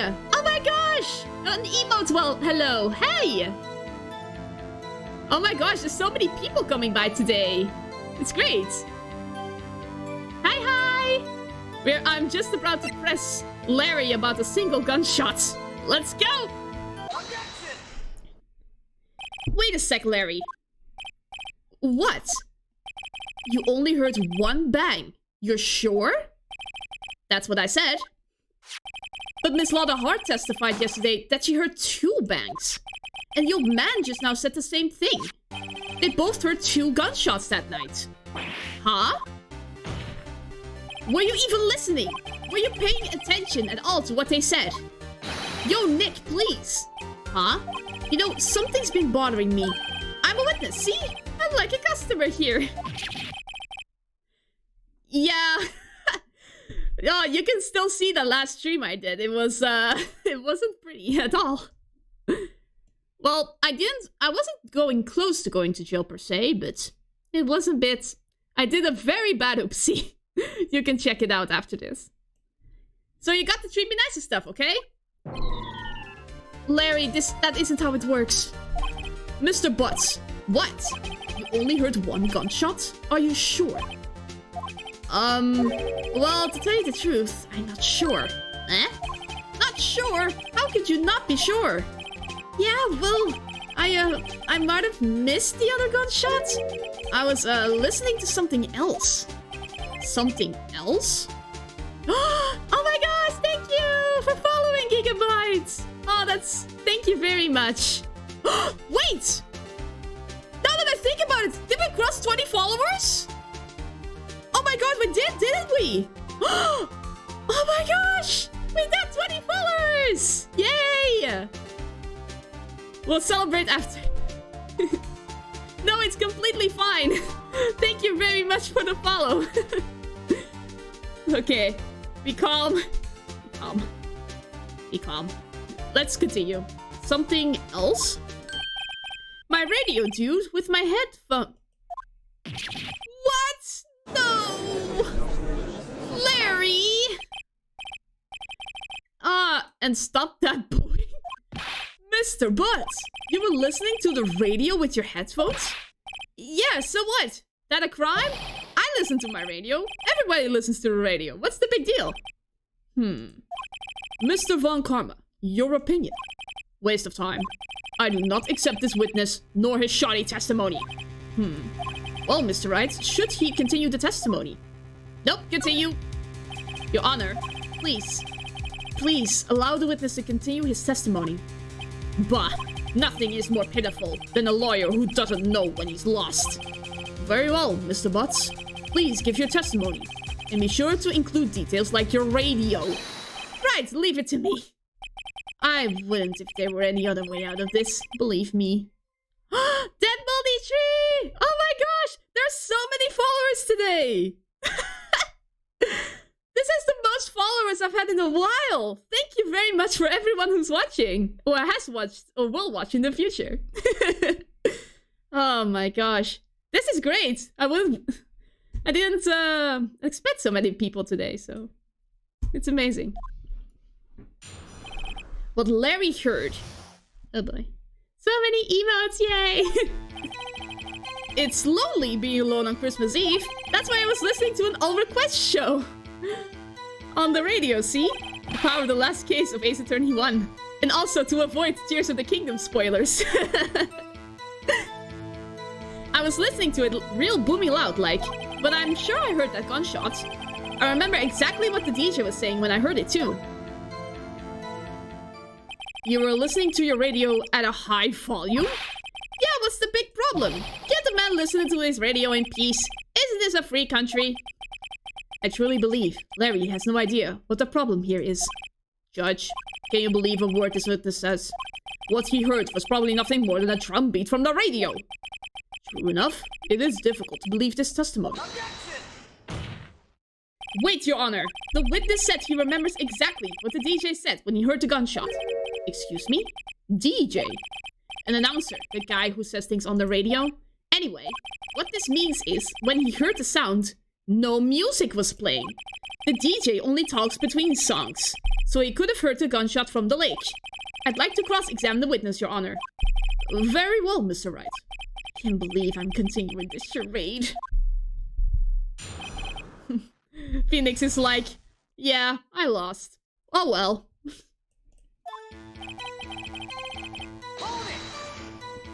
So you turned on the radio.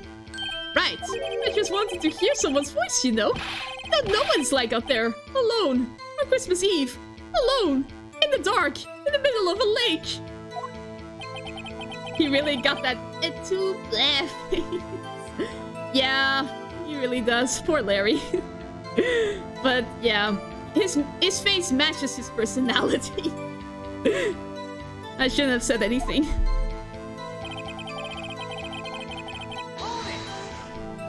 Do you by any chance remember the name of the program you were listening to? Yeah, that's irrelevant. It has nothing to do with the case, Your Honor. Objection sustained.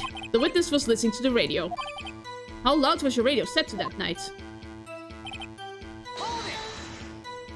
Real booming loud. Yeah, you know. And you had headphones on? Yep. I wouldn't think you could hear anything going on outside at all. Not necessarily. I have headphones on and I still hear stuff. I can feel like vibrations and stuff. It's your feelings are like dampened, not really fully hidden. I think like with Larry's, well, it's like he has very poor headphones, so he could just, there will be sound going through the headphones. I wouldn't think you could hear anything going on outside at all. It was between songs, yes. Can you prove that? No, of course you can't. Nah, I can't prove it. But I remember the moment real clear. I mean, while I was talking about it, it came back real clear to me, you know? Okay. Yes, what did she say? Mr. Wright, please cease these pointless questions. What possible good could knowing what a radio DJ said to us? Indeed, Mr. Von Karma has a point. I'll allow the question only if you see some reason why we should care. We should care. We should care, Your Honor. Of course you should. Why? Well, how do you know if you don't ask, Fine, very well. Mr. Butts, please testify to the court. What was the radio announcer saying when you heard the gunshot? Just when she said, hey, it's almost Christmas, I heard the gun. Are you sure? Of course I am. She had this real No, I am not saying that. Maybe Von Karma was right. I'm not sure how that helped us at all. It's the most ludicrous testimony I've ever heard. There's one gleaming ray of hope in there. Got to press it.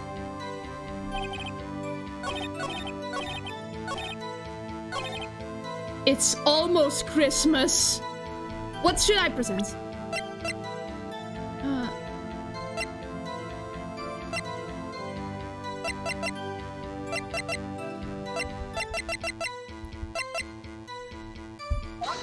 No, that isn't it. Nope. What should I say?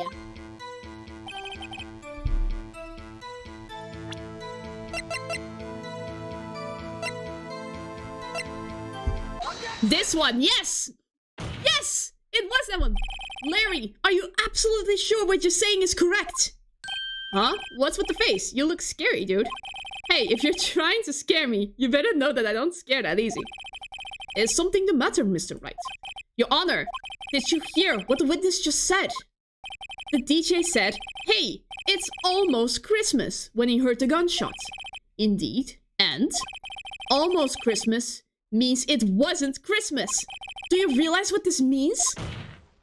When he heard the gunshot, it was still Christmas Eve. That will seem to be the case, yes. But he should have heard the gunshot after midnight. This photograph is irrefutable proof of this fact. Let's see what the time on the photo taken when the gun triggered Miss Hart's camera. 12:25, 0:15. 15 minutes after midnight on Christmas Day. This is a clear contradiction, Your Honor. Order, order. What does this mean? The two prior witnesses heard gunshots after midnight. However, this witness says he heard a gunshot before midnight. Judge, the answer is simple. The current witness is plainly mistaken. Just look at him. Suspicious. What? Well, Mr. Wright, what do you think about Mr. Butts' claim he heard the gunshot before midnight? He's right. He's absolutely right. Larry's not mistaken, Your Honor. He heard the gunshot before midnight. Intriguing. I'm assuming you have evidence for this wild claim? Show me evidence there was a gunshot before midnight. I know, exactly. It was fired 3 times. This is my evidence. The murder weapon. Something about this pistol was bothering me, Your Honor. Both of the witnesses who testified yesterday heard 2 gunshots. However, the murder weapon was fired 3 times. When then was the last shot fired? Only now have I realized the truth. The 3rd shot was the shot Larry heard just before midnight. Order, order. I guess that will make sense out of yesterday's testimonies. Bah, you waste our time again with your empty statements. Yes, the pistol was fired 3 times. But do you have any proof that it was fired before midnight? Do you have proof that the witness didn't just think he heard something? Indeed. Well, Mr. Wright, there's no turning back now. Do you have evidence that proves there was a gunshot before midnight? Yes. Do you have evidence that proves Mr. Buzz wasn't just hearing things? There was another photo taken of an empty lake at 11:50. Look at this photograph. This was taken by our witness yesterday, Miss Laura Hart, with her automatic camera.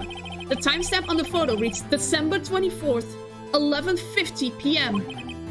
Oh yeah. But there's nothing on the lake in this picture. Your Honor, the real issue here is not why nothing is shown in this photograph. It is why this photograph exists at all. What do you mean? Your Honor, this photograph was taken by an automatic camera.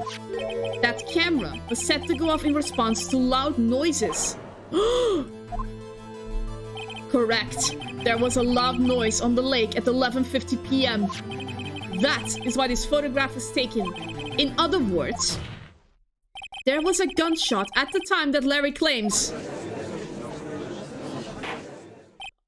But why? Oh my gosh. That would make sense of the evidence we've seen so far. However, this leaves me wondering exactly what did happen that night on the lake. Exactly. If this is true, there were 2 sets of gunshots separated by 25 minutes. One at 11:50, another at 50 minutes after midnight. Why, I ask you? Why? Uh-oh, I better think of something quick. Wait a second. Gunshots separated by 25 minutes? What's wrong, Nick? I have it! I have it! Huh? Remember the case with the steel samurai? Yeah, of course I remember. The murderer in this case had the same idea as the murderer in that case. What do you mean? Maya. Yes? If we don't figure this out now, we'll never overturn Edgeworth's guilty verdict. I've got a hunch, and I'm going to run with it. Right, I mean, is this safe? Safe? We've already gotten a guilty verdict. We have nothing to lose. You just watch and let me know if I say anything that sounds fishy, okay? Right, Nick? Your Honor? Yes, Mr. Wright. The testimony just now has cleared up this entire case. Oh boy. What do you mean, Mr. Wright? Oh no. So you finally realized the truth. There can be no other murderer here than Miles Edgeworth himself. Wrong, Von Karma. A man was shot that night, but it wasn't Edgeworth who did the shooting. Listen, rookie. Take a deep breath and consider the facts. At the time of the murder, one boat was on that lake. This was shown by the witness's photograph. The defendant Edgeworth and the victim Robert Hammond were on that boat.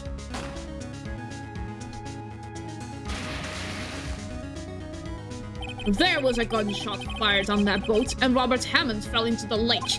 The distance from the shooting was 1 meter. It couldn't have been suicide. Well, the guilty party has to be the other man on that boat. I admit it, it is hard to imagine another possibility. Yes, but this assumes that the victim was shot at 15 minutes after midnight. Wait! Hammond was killed before midnight, and the killer disguised himself and got on the boat. Oh my god! What do you mean by that, Mr. Wright? We have photographic evidence of the time of the shooting. The timestamp on the photo says 00:15. But Larry heard the gunshot 25 minutes before that. Robert Hammond was killed then, 25 minutes before the shot on the lake. That's the only way that Edgeworth could be innocent. Mr. Wright, are you quite mad? Explain who the two men on the boat are. Edgeworth and the murderer. Of course it was Edgeworth and the murderer. After the murderer killed Robert Hammond at 11:50, he assumed the guise of Mr. Hammond and met Edgeworth. Oh my god! This is so crazy! What? Are you serious? Yes, Edgeworth won't tell us why he went to the lake that night. However, I have a hunch. That night, Robert Hammond called Edgeworth to the lake. Now, Edgeworth didn't know Robert Hammond's face that well. That's why he didn't suspect anything when the murderer took Robert Hammond's place. I'm not sure what to make of all this. Ludicrous! Mr. Wright, tell us the name of the murderer then. The murderer's name? Right, it's...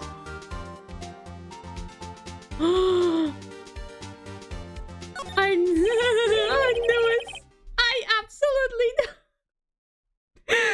Oh my gosh. My hunch was 100% correct. Actually, I don't know the murderer's name. You don't know? Bah! Again, you waste my time. I don't know, because he never told us. The murderer is the caretaker of the boat shop. That old man. At 11:50, he was the one who killed Robert Hammond. The caretaker of the boat shop? Where did he do this? There weren't any boats on the lake then. Why would he have to go all the way out on the lake just to shoot someone? May I suggest that the real scene of the crime was not on the boat? What? Well then, where did the murder take place? Show the judge where the murder really took place.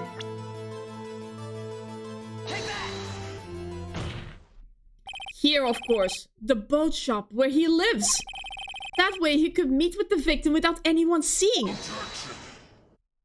Do you have any proof that the boat shop was the scene of the crime?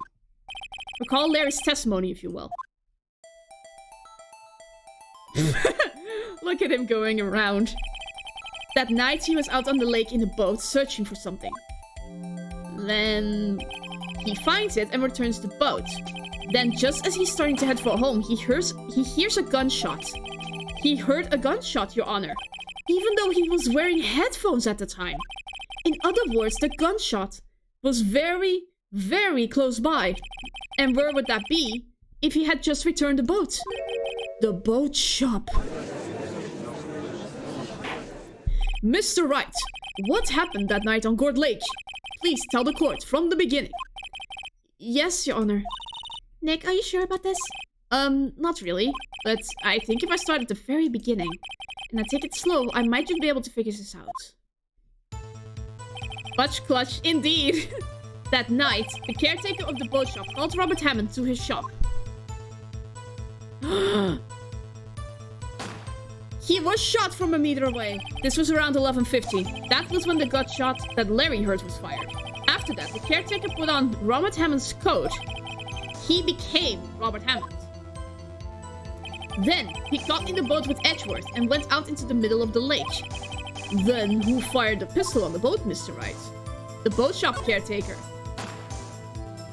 Of course, it was the murderer who shot the pistol. He shot twice. Both miss Edgeworth on purpose. Wait a minute. Yes? Why would he shoot twice if he didn't mean to hit anyone? Details? Know this, Mr. Wright. The moment you run out of explanations is the moment you lose. Tell us why the murderer had to fire twice. To create a witness. I believe he shot twice to create a witness, Your Honor. Create a witness? The murderer lifts his pistol and fires one shot. That ensures that anyone who heard the shot would look at the lake. Indeed, Miss Hart did exactly that after hearing the first gunshot. Next, the murderer waits a bit and he fires again. Then, he fell in on purpose. The murderer jumps from the boat himself, leaving the pistol in the boat behind him.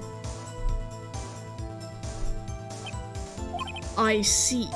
To someone looking from the edge of the lake, it would appear that one of the men on the boat had shot the other.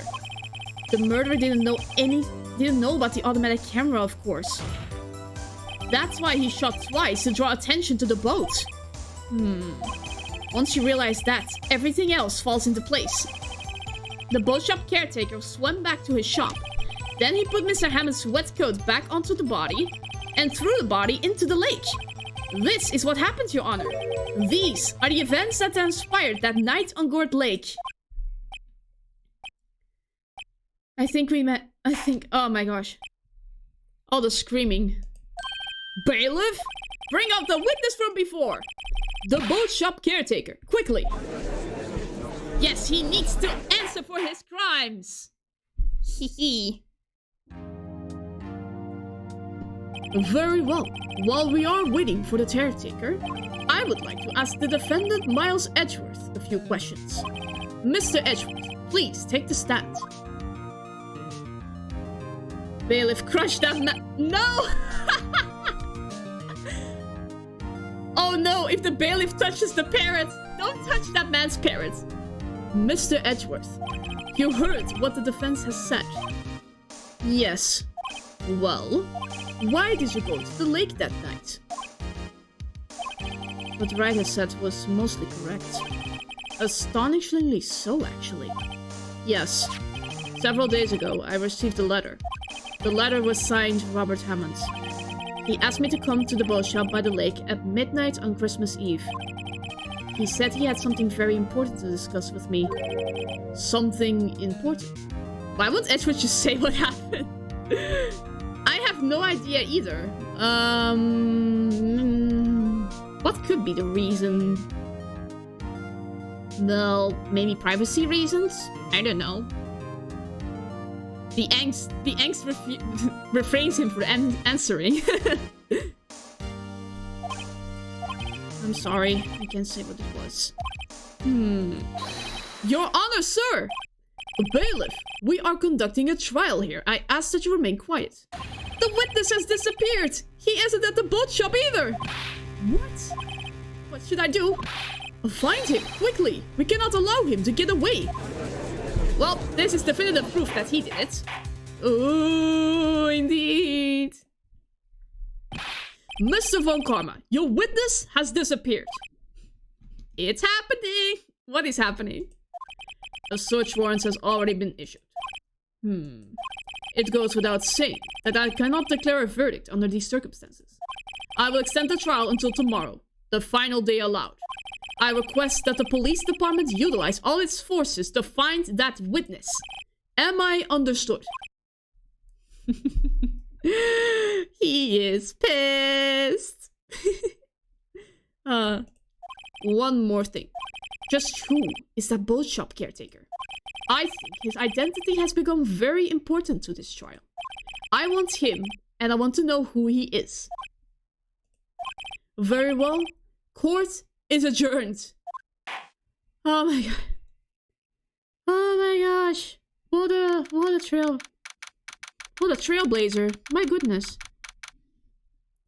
We've survived another day. Yay, Nick, you did it! More to say Larry did it, but yeah. Well, at least we got out from under that guilty verdict. And what about Larry? That was something else. Even Von Karma didn't know what to do with his testimony. Larry really helped us out. Imagine you're trying to defend the guilty party, and they actually just swoopy to stop run away right when the people were suspended. Yeah, yeah, that is funny. That will never happen in reality. There is security all around the courthouse. Okay. Sure, once I sifted through his unique testimony. Still, he did save us. I just wish our cases weren't so down to the wire all the time. I know what you mean. Sometimes I feel like it's us on trial instead of our clients. Yeah. But that's why I imagined the jail that I made. He didn't want to get his face... Yeah, we need to reveal his identity immediately. That is the biggest one. And I have a sneaky suspicion who his real name is. It is, well, kind of obvious, but we'll keep it out. We'll keep it in wraps until the big reveal. Sometimes I feel like it's, yeah, blah blah blah. I already said that. He heard the villain me. Okay. Hey, Edgeworth. You know he must have ran. Yeah.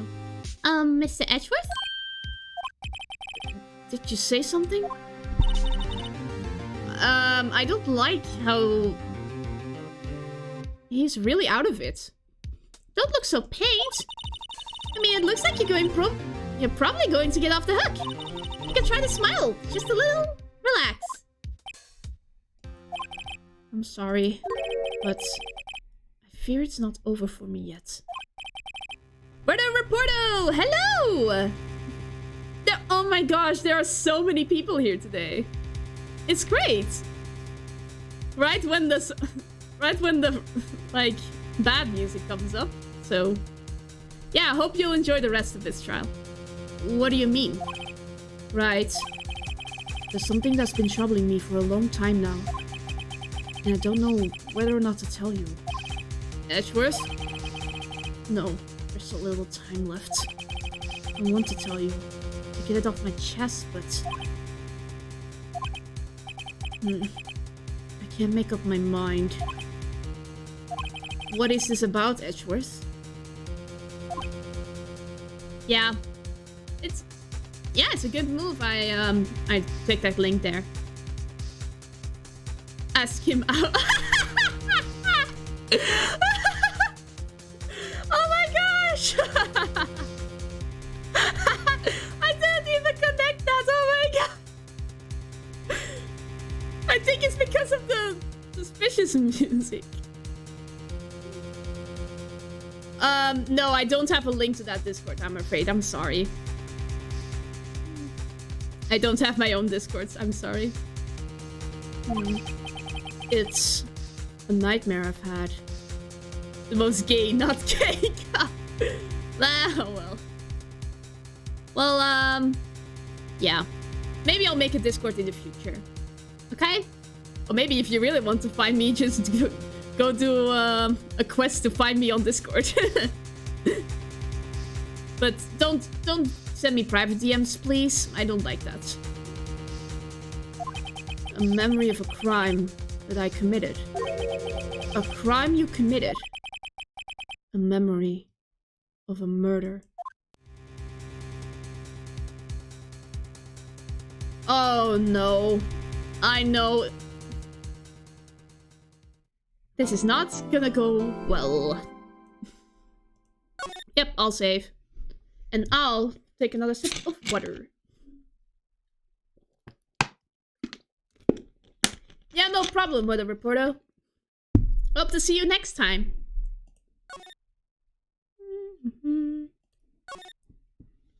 Well, let's do this.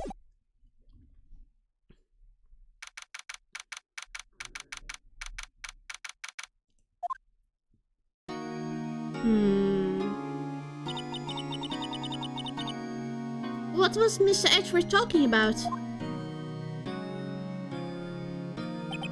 A memory of a crime that I committed. I knew it. No. I know exactly what he will do. He will go last minute and say, I did the DL6 incident. It's time to reveal myself. The angsty boy that he is. My anime noises. Memory of murder. Oh my gosh, yes! Just like, I hear nothing, I see nothing, I'm just standing here. Do you really think Mr. Edgeworth killed? I don't believe it. Not Edgeworth. Some painful memory has been troubling him recently, but he'd never take someone's life, never. Nick? Yo, how's everyone doing? What do you think of my performance today? I had him swooning in the aisles, huh, Maya? The jobs Phoenix cases are his soap opera episodes. Yeah. I will be like, finally the blue lawyer is in the courthouse. Finally some entertainment. Oh boy. Swooning me? Oh yes, I do remember feeling faint. Right on. Tell me the truth. It was like love at first sight.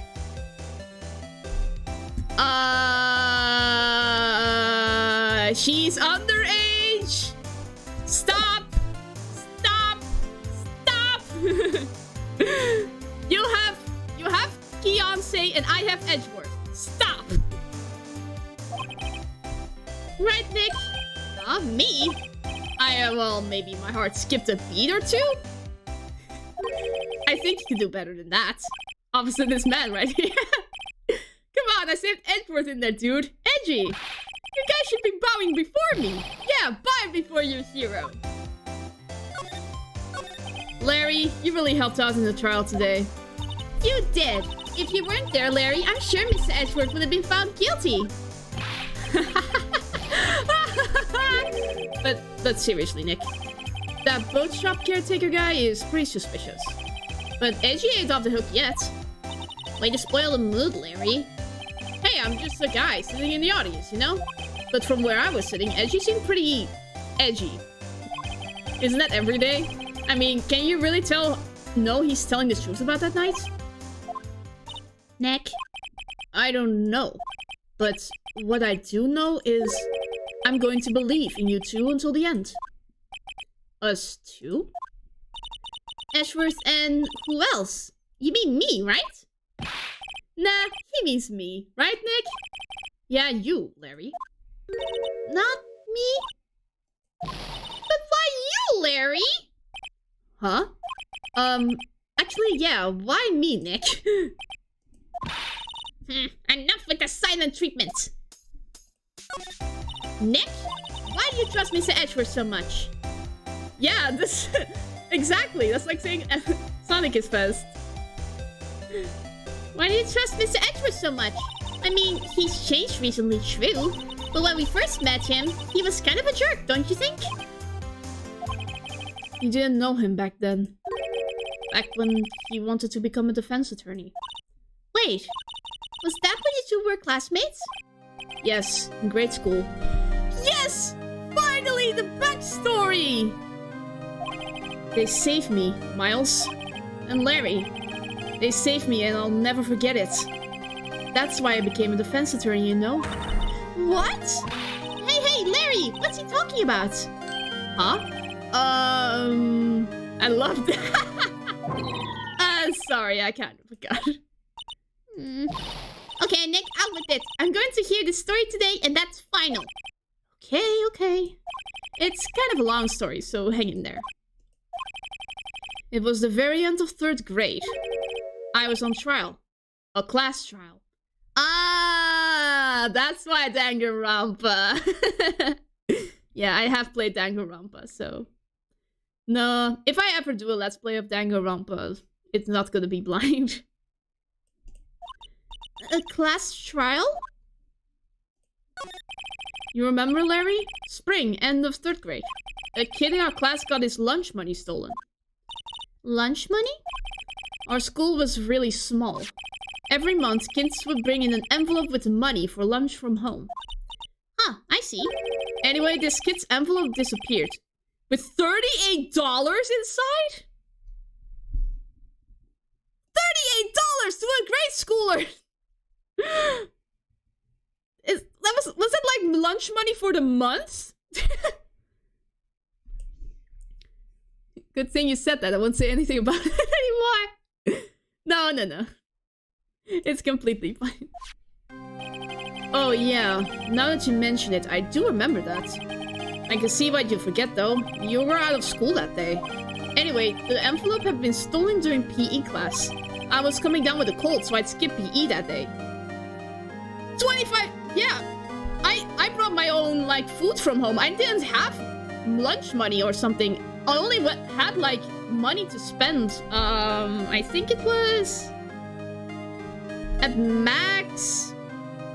50, 75 a month for food, I think. For college. That I spared out. But, yeah. I didn't have any allowance until, like, when I went to college. I was coming down with a cold, so I skipped PE that day. I was the only one not in class. So they thought you did it? Yeah, the kids in class said I should be put on trial. Trial? So the next day, we held a classroom trial, with me as the defendant. And this is what the inferior ring is. I didn't do it! Guilty! He did it! Guilty! Give the money back! You're such a meanie! No one will play with him! Just admit it, you did it! You can't hide from the truth! Oh no! Oh my gosh! Stop! Stop! That's so mean!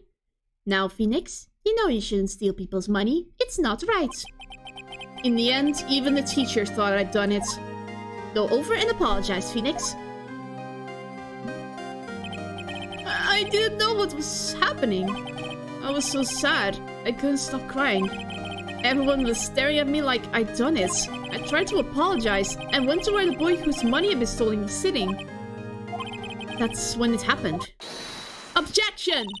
He shouldn't have to apologize. The only thing that belongs in a trial is evidence. Anything else has no place. You should all be ashamed. Amateurs. Miles? Whoa! It wasn't you who stole my money, was it? No. Then you shouldn't apologize. Everyone's been shouting you did it, but no one has any proof. That is why, Your Honor, this boy is innocent. But Miles, it was your money that was stolen. Yeah, he did it. He's the one. Oh my gosh. Why don't you all just shut up? Ah! This is always how it is. Everybody ganging up and picking on one person. Just think how he feels. He said he didn't do it, so he didn't do it.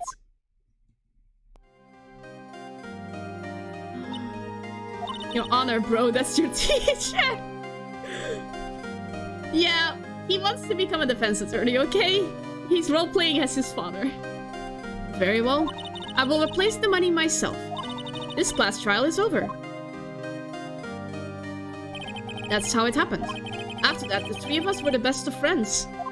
Aww. Wow, I had no idea. Yeah, I had no idea either. I mean, I forgot. That's when I learned what it meant to be alone. Totally alone, without a friend in the world. You did a good thing, Larry. Yeah. Well, I was just lucky that I took the day off from school. If I'd been there, they would have thought I'd done it. So I took it kind of personally, see? When something smells, it's usually the butts. Anyway, Edgeworth and I talked after that class trial. That's when I heard his father was a defense attorney. I remember his eyes would shine when he talked about his father. I'm going to become a defense attorney, just like my father. A famous defense attorney. Then, a few months later, he suddenly transferred to another school. The DL6 incident. Right. I'm not sure, but the transfer probably had to do with his father's death. That's so sad! It was several years later when I heard Edgeworth's name again. There was an article about him in the newspaper. The headline was something like, "Dark Suspicions of a Demon Attorney?" Fabricating evidence, manipulating testimonies, covering up facts. The article said he'd do anything to get a guilty verdict. Anything? But why? What happened? I mean, that's not the Edgy I used to know at all. That's what I thought too. I tried to get in touch with him. I don't know how many times. He never replied. I guess he didn't want to see his old friends. I couldn't just drop it though. I wanted to meet him. To learn why he had become who he became. That's when I decided. Wait, you don't mean that's why? That's why you became a defense attorney? To meet Edgeworth? That sounds so romantic.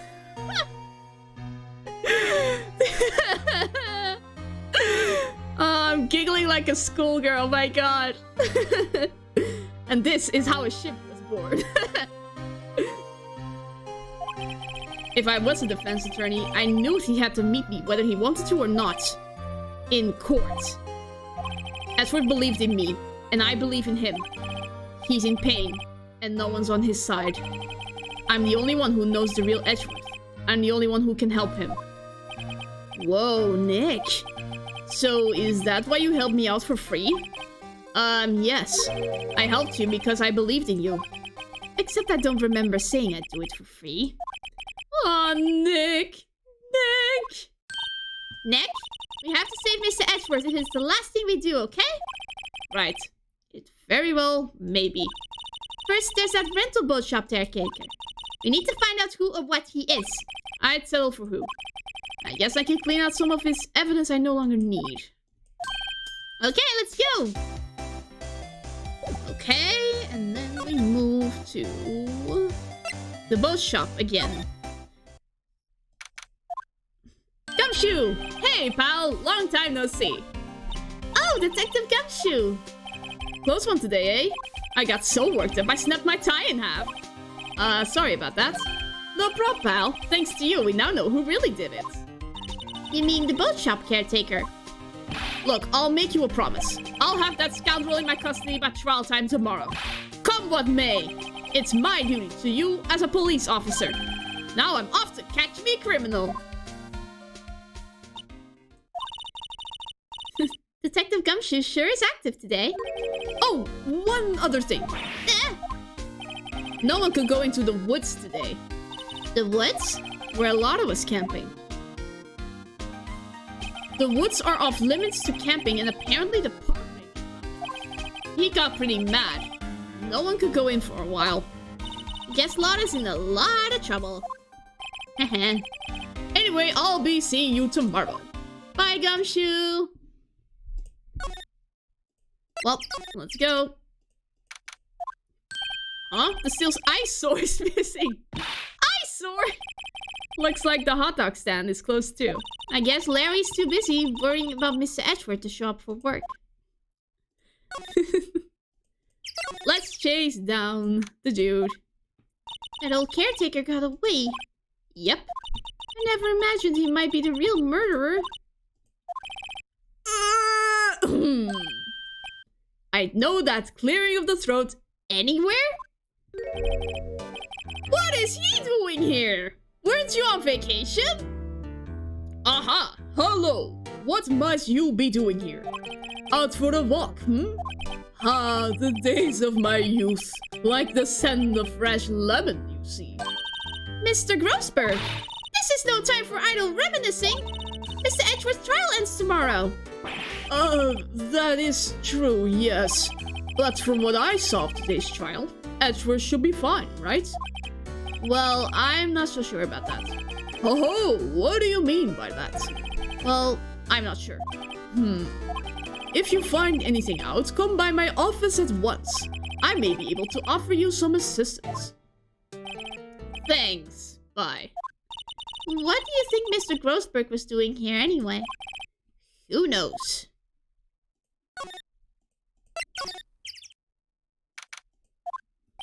Hi, Polly! Wait a sec. Has Polly been fed for the last since yesterday? Oh no. Nobody's home. Hello! Hello! Ah! Hey, it's Polly! I wonder where your owner's gone, Polly. Hello! Hello! Ah! I can't believe he's run off and leave his poor parrot to fend for himself. Hello! Hello! Ah! Let's examine. We can open the safe. Polly here knows the number to the safe, right? Yeah, that's right. Polly, what's the number to the safe? 1228. Ah! Let's open it, Nick. Come on. I'm sure there isn't any money in there. Ah, but hey, he keeps it locked, right? So there must be something of value in there. I'm not so sure. Okay, Nick, let's see what's in there. Guess there might be a clue or two. The only thing in here is a letter. A letter? Aw, boring. There's no name or signature on this thing. It's handwritten in very precise, clear letters. Get your revenge on Miles Edgeworth. Yep. All confirmation. All of it. Edgeworth. Nick? Why would Mr. Edgeworth's name be on here? How should I know? I'm going to read the whole thing. Get your revenge on Miles Edgeworth. It also says, this is your last chance. Now is the time to get revenge on the two men who ruined your life. The rest of the letter goes on to describe the murder plot in detail? Wait a sec! This dude isn't the sole actor! How to kill Robert Hammond and frame Edgeworth. Calling Edgeworth out to the lake, getting on the boat, firing twice. This is exactly what I figured out today in court. It's all here in perfect detail. Oh my gosh. What do you think this means, Nick? I don't know, but it looks like these are instructions for that caretaker. When he killed Robert Hammond and called out Edgeworth, he was following instructions. But who could have written that letter? And what does it mean to get revenge on Miles Edgeworth? Look, I don't know, okay? But on one thing's for certain. This letter is an amazing clue. Oh boy. There's nothing left in the safe. I wonder why the caretaker didn't take the letter with him. He left in a hurry, right? I don't think he even came back here after the trial. Hi, Polly! I'll kill Edgeworth and Robert Hammond. 100% real, not fake. Maybe I should take care of Polly, Nick. You probably shouldn't just kidnap her. The police know about her anyway. I'm sure they'll do something. Well, okay. Sorry, Polly. He says I can't take you. Wait, the bird's going to hate me. Doesn't look like he's used execution much. I guess the whole pasta restaurant thing was a lie. What? He thought he was telling the truth. Is there something in the thing? What? What is it? What's wrong? Huh? Oh, never mind. What? Tell me. Just when I saw the TV, I remembered they're showing a Pink Princess special this week. Maya! You scared me for nothing! See, that's why I didn't want to tell you. Oh man.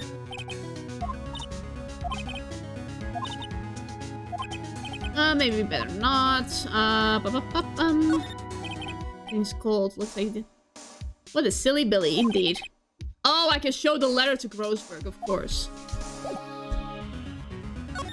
Well, let's show this letter to Grossberg.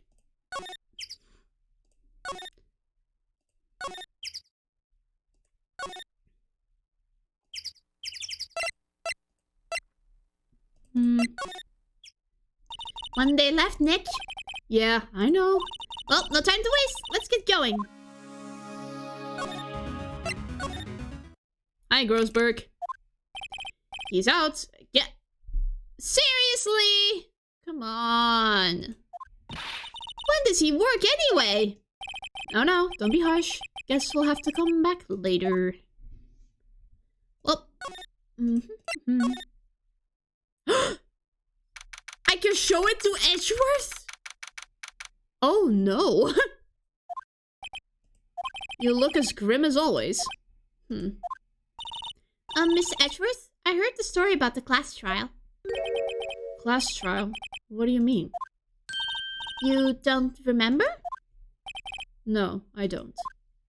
Your lunch money was stolen, wasn't it? In 3rd grade? Lunch money? Oh. Oh, right.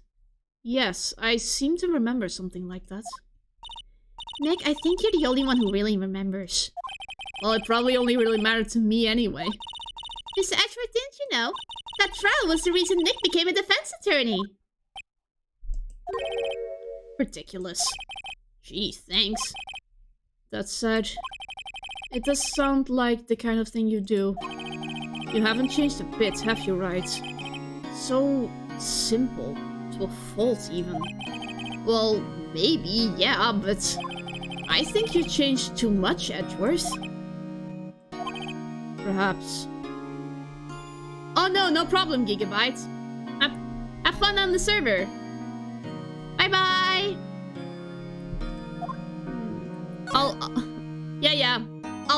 I'll clear the case, no problem. Bye-bye. Okay. Hey, Edgeworth. Why did you become a prosecutor anyway? You used to look up to your dad. You said you wanted to be a defense attorney, right? I can't let myself deny reality like you. What do you mean? My father was taken from me. And you want me to defend criminals? I'm sorry, right? But I'm not that good of a person. One suspect was apprehended in your father's murder, right? Yes. The man trapped in the elevator with my father. His name was Yanni Yogi. He had to be the shooter, any way you look at it. Yet, he was found innocent. The defense attorney got him off the hook. That would be Robert Hammond. On that day, 15 years ago, the 3 of us were trapped in that elevator for 5 hours. When we were rescued, we all suffered oxygen deprivation. I had lost all memory of the murder. Lost your memory? Even now, I can't recall what happened in that elevator. That was the crux of Yogi's attorney argument in court. He claimed Yanni Yogi had not been of sound mind due to the oxygen deprivation. Yogi was released due to a lack of evidence. Innocent. That's when I changed my mind. I started to hate defense attorneys. What's your relationship with Von Karma? He's my teacher, and a man who deserves respect. I learned everything I know of courtroom techniques from him. So he's like my sister was to you, Nick. He is a perfectionist in all things. In court, in his personal life, he is obsessed with doing everything perfectly.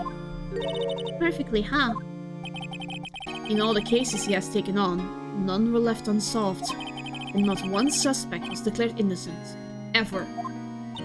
But that's... I know. It's possible some of the suspects were indeed innocent. However, it is impossible for us to accurately determine that in every case. All Von Karma does is his job, to find the suspect guilty perfectly. In any case, it's nearly impossible to find a weakness in him. Should the weakness appear, he will do everything in his power to make it go away.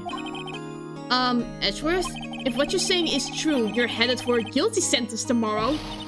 He's right! There's no time to praise the enemy, Mr. Edgeworth! It's a strange situation in which I find myself, I'll admit. No kidding.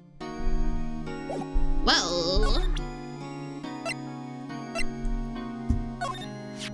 Edgeworth, see this letter?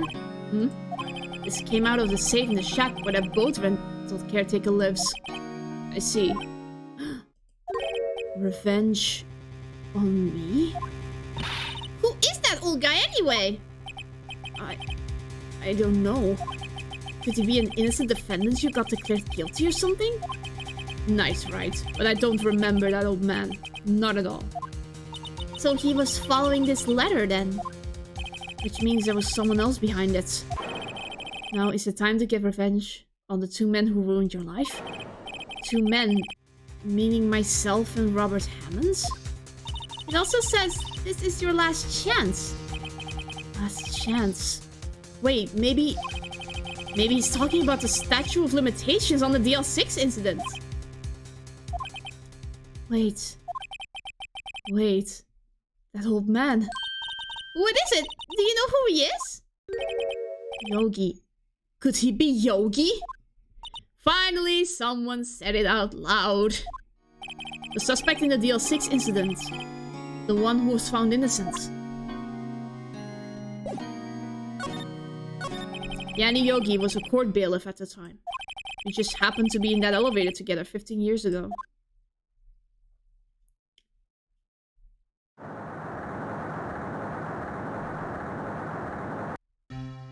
The quake was incredibly strong.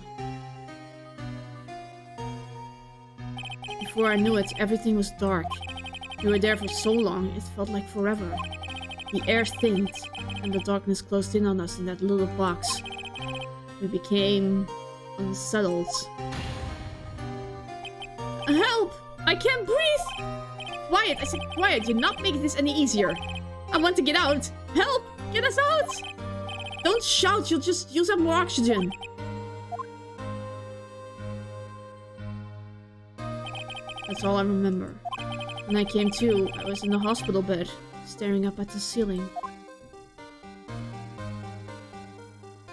In court, Yanni Yogi's mental condition was called into question. They claimed the oxygen deprivation and stress had caused temporary insanity. In the end, the claim passed the court, and Yogi was found innocent. But isn't that strange? This letter tells him to go get revenge on Edgeworth. Why would he want to take revenge on you? Right. Yeah? There's something that's been troubling me these last few days.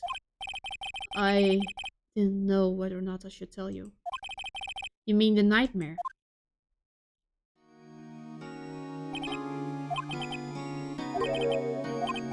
Memory of a murder. Yep, he's saying that he did DL6. I think the time has come to tell all. For the last 15 years, I've had the same dream almost every night. I wake up in a fearful sweat every time. What kind of dream? It's a dream about my father's killing in the dark. Help! I can't breathe! Quiet, I said quiet, you're not making this any easier. I want to get out. Help! Get us out! Don't shout, you just use up more oxygen. I can't breathe. You're using up my air. What? Stop breathing my air! I'll stop you! Ah, what are you? Stop breathing my air! No, father! He's attacking father! Then I see the pistol lying by my feet. I don't know if it was evidence from that day in court or the bailiffs. In the days, I picked up the pistol. Get away! Get away from my father! Oh my god. And with that scream, I wake. It's a bone-chilling scream. A scream that has rung in my ears for the past 15 years. But that's just a dream, right? Right?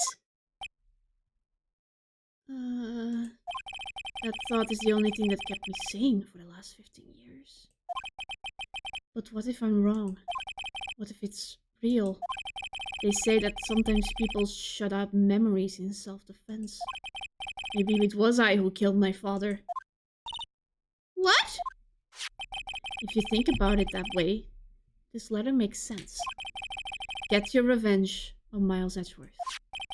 Think about it. Yogi was really innocent. That's why he wanted revenge against me. Wait, Edgeworth, you mean... It was me. I was the true criminal of DL6. I shot my father.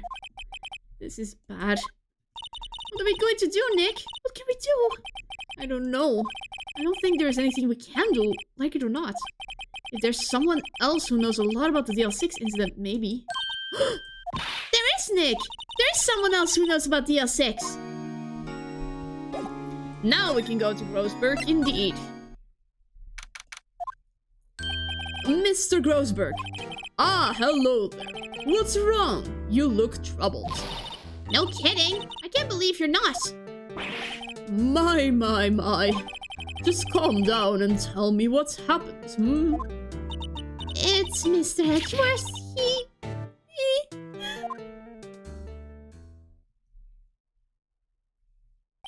I see. So, Edgeworth dreamt he shot his own father. It's only a dream! Only a dream! I wonder. What? If that's the case, then why do you two look so troubled, hmm? Well... Also, consider this. Yogi quite certainly holds a deep grudge against Miles Edgeworth. So deep he wants to frame him for murder. This leads me to surmise that Mr. Edgeworth's dream was not a dream. It was real, as you imagined. Miles Edgeworth threw the pistol to save his father. The pistol fired, and the deed was done. No, I don't believe it. Yogi was suspected of murder, and his career as a bailiff was irrevocably wrecked. Thus, he sought revenge on Miles Edgeworth. This was his last chance, of course, with the statute of limitations so close. What do you know about Edgeworth's father? He was a defense attorney without peer. It sounds trite, but it's true. Well, he may have had one peer, now that I think about it. Your mentor, Mia Fey. My sister?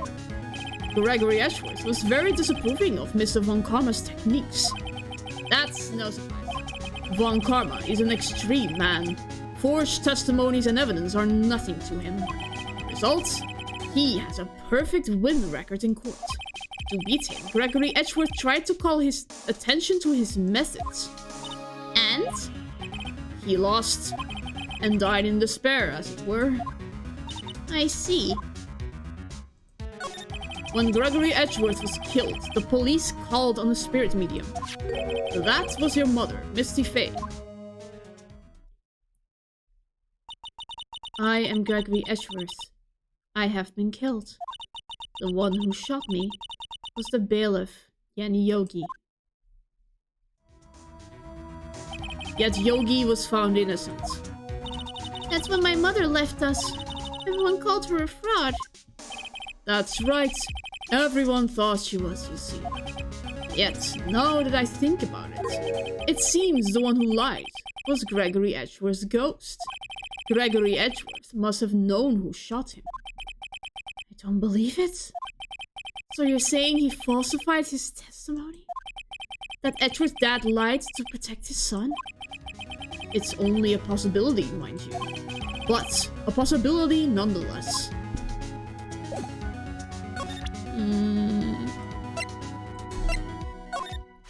Oh, so this is the letter. It does seem that Yogi was following this letter when he killed Hammond. But why kill Robert Hammond? Hammond was a skilled defense attorney, but he defended clients not for their sake, but for his own. Huh? His own sake? He never trusted his clients, that one. The only thing he trusted was his own ability. But he got his client found innocent, so why should it matter? Actually, my dear, it's quite different. He won that innocent verdict for no one but himself.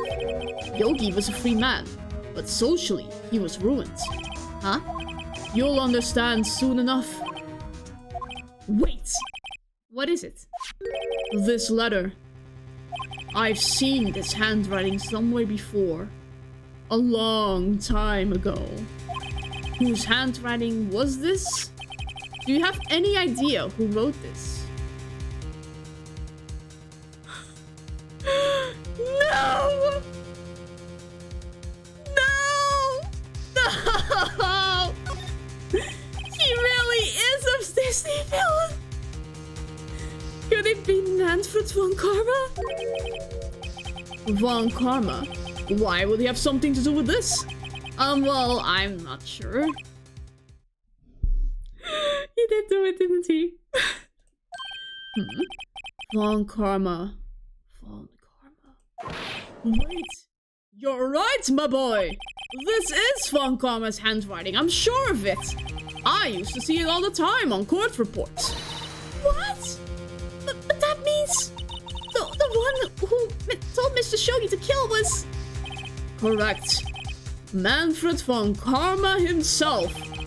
What does this mean then? Why would von Karma want to frame Edgeworth?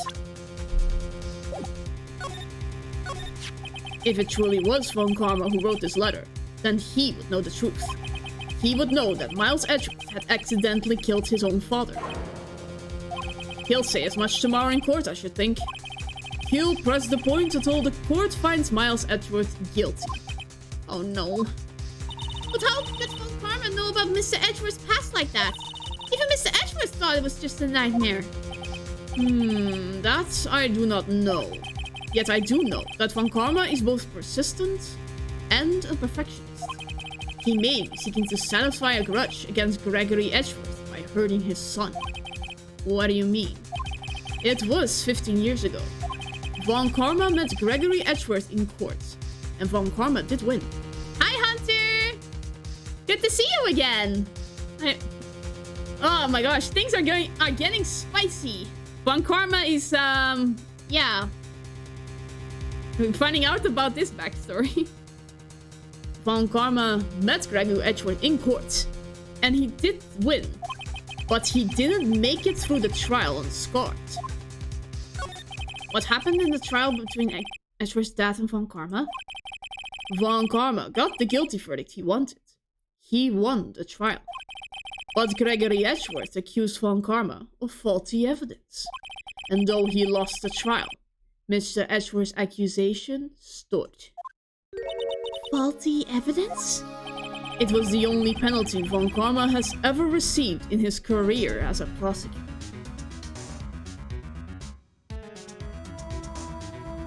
Oh, what? No. Don't tell me he purely did this out of spite for a freaking penalty. What penalty? Seriously? Gregory Edgeworth dealt a blow to his perfect trial record. Wow. It must have been quite a shock for von Karma. He took a vacation for several months after that, you see. Vacation? Yes, an unusual event for the man. That was the first and the last vacation he's taken in his many years of prosecuting. Really? He doesn't take vacations? Like, go to the sea or, to the mountains? Don't tell me he's never been to Europe. Strange ideas about vacations, Maya. In any case, that was the only time he took a vacation from work. I believe the penalty upset him quite a lot. Odd, if he wanted to keep a perfect record so badly, why would he take such a long vacation? What do we do, Nick? Von Karma is going to bring up DL6, you can bet on it! What if Mr. Edgeworth pleads guilty to DL6? I won't let him. Yes, Mr. Wright. I hate to say this, but even accidental murder is murder, you know? I know that. I just believe in Edgeworth's innocence. I can't believe he'd kill someone. But Nick, Mr. Edgeworth admits it himself. His father must have lied to protect him from beyond the grave. I don't care. I know he's not guilty. Mr. Wright, if you say so, I suppose I could go check again. The police files might hold something of interest. Mr. Grossberg, thank you. I can't promise anything. In fact, I think the chances of finding something are slim. I understand. The police materials. Let's go to the police station immediately.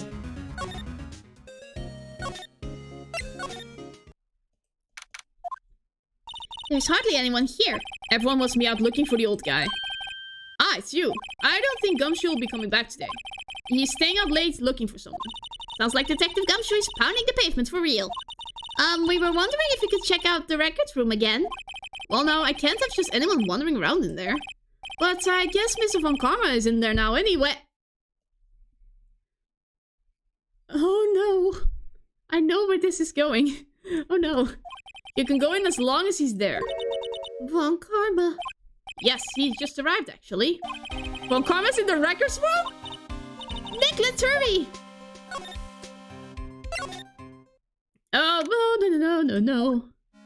Dusty as always. You were only there for just yesterday. I'm sure they just haven't had time to clean. What's wrong, Nick? Nothing. I was just noticing that he isn't here. Von Karma. No! No! One of the drawers here is open. Someone must have been looking in it recently. The label says unsolved cases evidence. Unsolved cases. Nick, the file for DL6 is completely empty. What? What are you doing in here? Ah! Von Karma! You! How do you know my name? Huh? What? Have we met? What are you saying? We see each other every day, don't we? We are Miles Edgeworth's defense team? Defense team? I beg your pardon. You see, I rarely remember defense attorneys. They are like bugs to me. Needless things to be crushed. I can see how this guy was Edgeworth's mentor. Mr. Edgeworth is your student, right? A romanticist who still can't shed that veneer of amateurism. Just like his father. Always second rate. Mr. Von Karma, you had an axe to grind with Mr. Gregory Edgeworth, didn't you? Me? A grudge against a mere defense attorney. Why? Because he dealt a blow to your otherwise perfect trial record? So you did. But what I don't get is, why did you take his son under your wing afterwards? The son of your most bitter rival. That, my dear attorney, is none of your business. Tomorrow will be the last day of this trial. It's been a while since I've had a defense attorney last this long. Still, you will lose in the end. Miles Edgeworth will admit his own guilt. His guilt of 15 years ago, you mean? You're quite the researcher. If you've done your homework so well, then certainly you must understand. You know what Miles Edgeworth will tell the court tomorrow. We were right. So Von Karma is going to bring up DL6 in court tomorrow. Well. Oh no. Well. First Mr. Red, then the Mafia. Oh boy. Here we go. Mr. Von Karma, have a look at this. This was you, wasn't it? You instructed Yanni Yogi to commit murder. Yanni Yogi. How many years have it been since I've heard him called by that name? He's a fool. I told him to burn it after he read it. So you admit it? You wrote Mr. Yogi this letter! Yes, my dear defense attorney.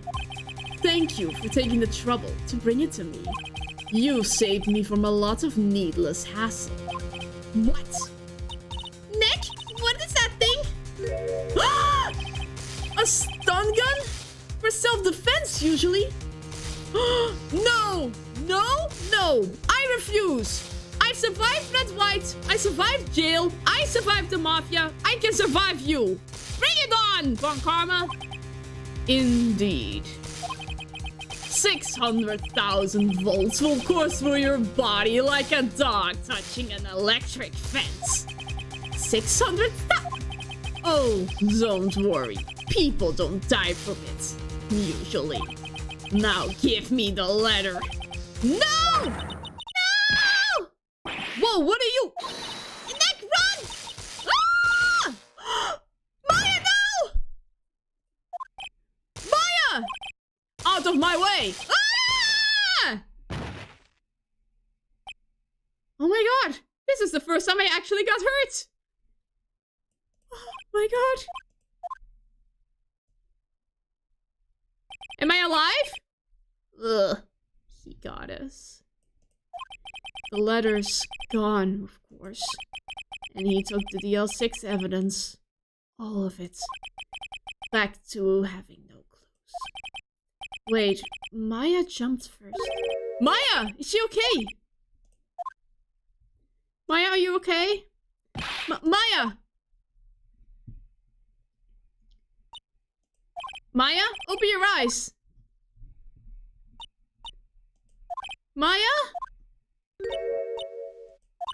The letter! Did he take it? Oh, yeah. Are you okay? I couldn't stop him. I jumped as fast as I could. But one shot from that thing knocked me out cold. Useless. No good as a lawyer or a medium. I can't even call my sister. Not even now when we need her the most. I should have woken up and... No, no, don't say that. No, don't say that. Please, no. Maya. There has to be some way I can help her. I better do something about her self-confidence first. Huh? Maya, she's holding something? What is that? A bullet? DL6 evidence number 7, taken from the heart of Gregory Edgeworth? I remember. Miss Von Karma was holding this when Maya jumped him. Clear ballistic markings? I'll prove it to you, Maya. You're most definitely not useless. I'll prove it to you. In court tomorrow. Oh my gosh. It is time for the final push. Let's save. And I'll take a sip of water.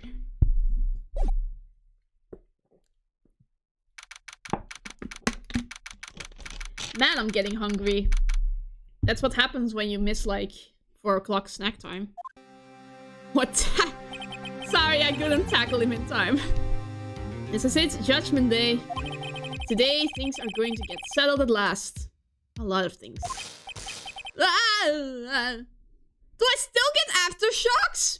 I should sue Von Karma. What? What's the big idea? Sorry, Nick. I only touched your shoulder. I guess the shock hasn't worn off from my running with the stun gun yesterday. Anyhow, today's the last day of the trial. Good luck, Nick. Yeah, thanks, Maya. Oh no. Edgeworth is looking glum as always. I hope Von Karma doesn't push him too hard. What? What are you doing? Sorry! I'm sorry! I just thought I'd cheer you up with a pat on the back. Maya, maybe you should go outside and discharge. Right, good idea. Try not to electrocute anyone on your way out. Why, pal? Whoops. I'm so... Sorry, Gumshoe, you were in the line of fire. What's gotten into that girl? Detective Gumshoe. Morning, Mr. Edgeworth. Good morning. How did it go, Detective? Have no fear. As promised, I've captured our runaway caretaker. I've just brought him in. So-called night pal. Thanks, Detective Gumshoe. You must be tired. Actually, after that shock I got on the way in, I feel pretty good. Yogi says he's forgotten his own name. But that has to be a lie. Why would he want revenge on Edgeworth if he couldn't remember his past? He does remember, and I'm going to prove it.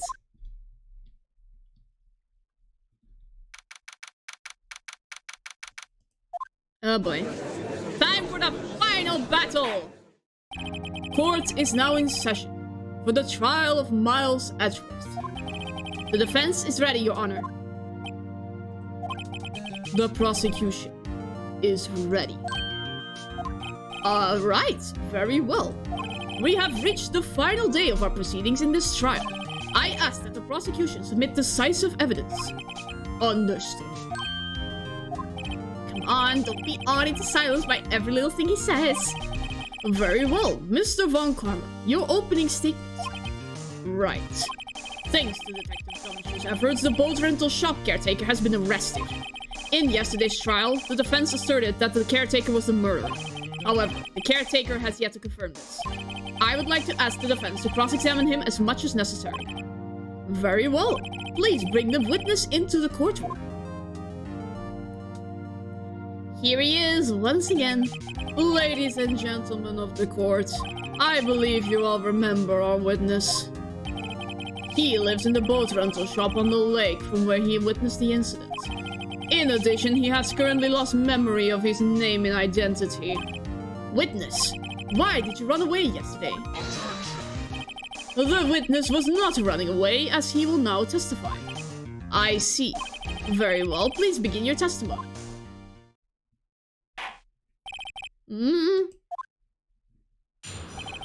Why I left court? I'm really sorry about leaving yesterday like I did. But I wasn't running away or nothing. I went to buy some food for Polly, see? I figured I got nothing to do with this incident anyhow. I mean, I need one of those motive things, right? And I don't got one. So my testimony yesterday stands as is. Very well. Let's begin the cross-examination, shall we? He has to know his name. Yanni Yogi. You're Yanni Yogi, and I'm going to prove it. Oh boy, oh boy, oh boy. Here we go.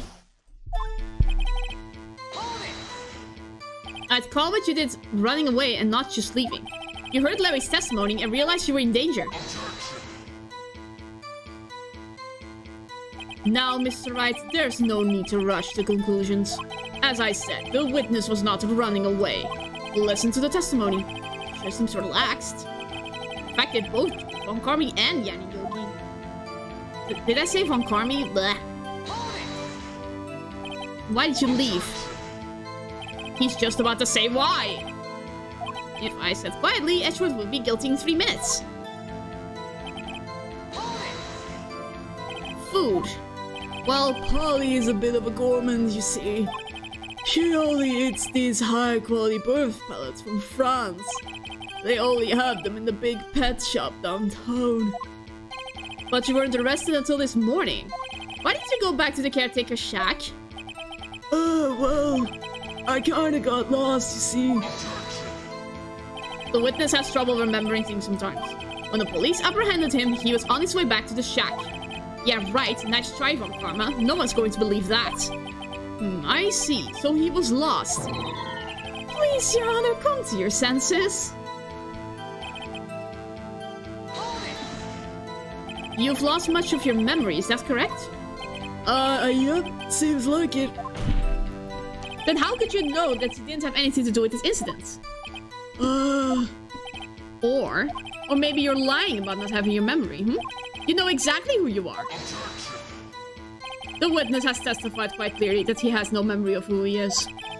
If you claim he's lying, then show the court proof. How am I supposed to prove what's going on in that old codger's head? It's impossible. I'm glad you've come to your senses, Mr. Wright. Very well, witness. Please continue.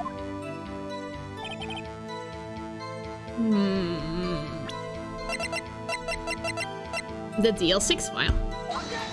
Nope. Nope. Why must I be on the wrong track? How can you say you had no motive? I say you do. You had a grudge against Edgeworth and the victim Norbert haven't. That's why you took revenge on them, right? Please don't make me repeat myself, Mr. Wright. This witness has no memory of anything beyond several years ago. He can't hold a grudge. It's impossible. prove that that's lying about his memory. Otherwise, it's going to be the same thing over and over until the trial ends. Might I say something, Mr. Wright? Yes, Your Honor? You've been saying the same thing now, over and over. You've been calling the witness's memory of the past or lack thereof into question. But does this really have anything to do with the current case? Of course, Your Honor. The witness has said he has nothing to do with this case, and no motive. Both of the statements are lies. Order, order. Mr. Wright, there is a serious problem with your claim. Or are you saying you know who this witness is?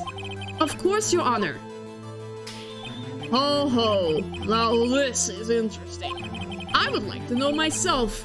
So, who is he? Don't play dumb, Von Karma. Mr. Wright, please tell us this witness's name. His name is Yanni Yogi, a former court bailiff. Yogi. That name seems familiar. Oh, Yanni Yogi, from the DL6 incident. Figures the judge would have heard of it. It was such a famous case. But what does this mean? Your Honor, if this man is Mr. Yogi, then he has a clear motive. Six. Jumping to conclusions again, Mr. Wright. This witness is Yanni Yogi. Fascinating. However, how do you propose to prove this at the court? This is a court of law, as you may recall. You need proof. And allow me to repeat once more that the witness has lost his memory. This is it. I have to do this now. If I can't prove he's Yogi right here, right now, then I've got nowhere else to go. Nick, how are you going to prove it? How can you prove that he's Yanni Yogi? It's okay. It's actually quite simple. Your Honor, please take this man's fingerprints. Then we'll compare them to the fingerprints on file for Yanni Yogi 15 years ago. I see. That makes sense. Uh-oh. Huh? I'm so very, very sorry, Mr. Wright. Why? The witness has no fingerprints. What? How? What? No fingerprints? The way his name is Laurel Yogi. It's Yanni Yogi. I'm sorry if I mispronounced it correctly. I'm getting tired myself. My apologies if I mispronounced it wrong. You see, before I worked as a caretaker, I worked at a chemical plant.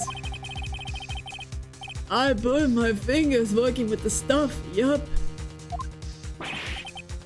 What? Yogi, you sneak!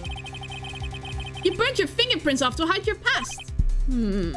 Well, if the witness has no fingerprints, I guess we will not be able to prove his identity. Oh, I get it. Oh, that's stupid. Yeah, sometimes I don't get jokes. My apologies. No. Well, what will you do, Mr. Wright? It seems that the case has been decided, no? No? I know what happened. I know everything. I just can't prove it. No, I can't let it end like this. I can't lose. There has to be another way. There is no one who can testify as to who this witness is. No one. Nick, what are we going to do? I didn't even consider that he might have erased his fingerprints. What do I do? Well, Mr. Wright, perhaps you'd like to cross-examine his parrots for a little comic relief, Von Karma? You are a genius! And you... you just stuck your own grave out of pure, like, mockery. Yeah, very funny. You're a sore winner, Von Karma. Wait a second. Cross-examine his parrots? What is it, Nick? No, you're not going to... Your Honor? The defense would like to take Mr. Von Karma up on his proposal. Take Mr. Von Karma up on my proposal? Exactly, Your Honor. I would like to cross-examine the witness's pet parrot.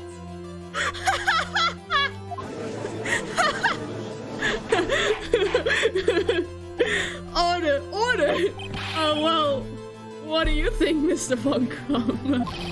Need you even ask? This is a farce. I object. Wait a second. You were the one who suggested I cross-examine the parrot, Von Karma. I have a right to do as you suggested. Well, if you're so desperate, then please be my guest. Of course, should you go through with this, and nothing comes of it, then I hope you're ready for the consequences. Nick, this is crazy. Well, still want to go through with your little game? Yes, I'm doing it. I want to cross-examine the parrots. Let the parrot take the stance. I will cross-examine her, Your Honor. This is the most ridiculous thing I have ever heard. Von Karma's rigged every person's testimony, every piece of evidence, except the parrot. It's my last chance.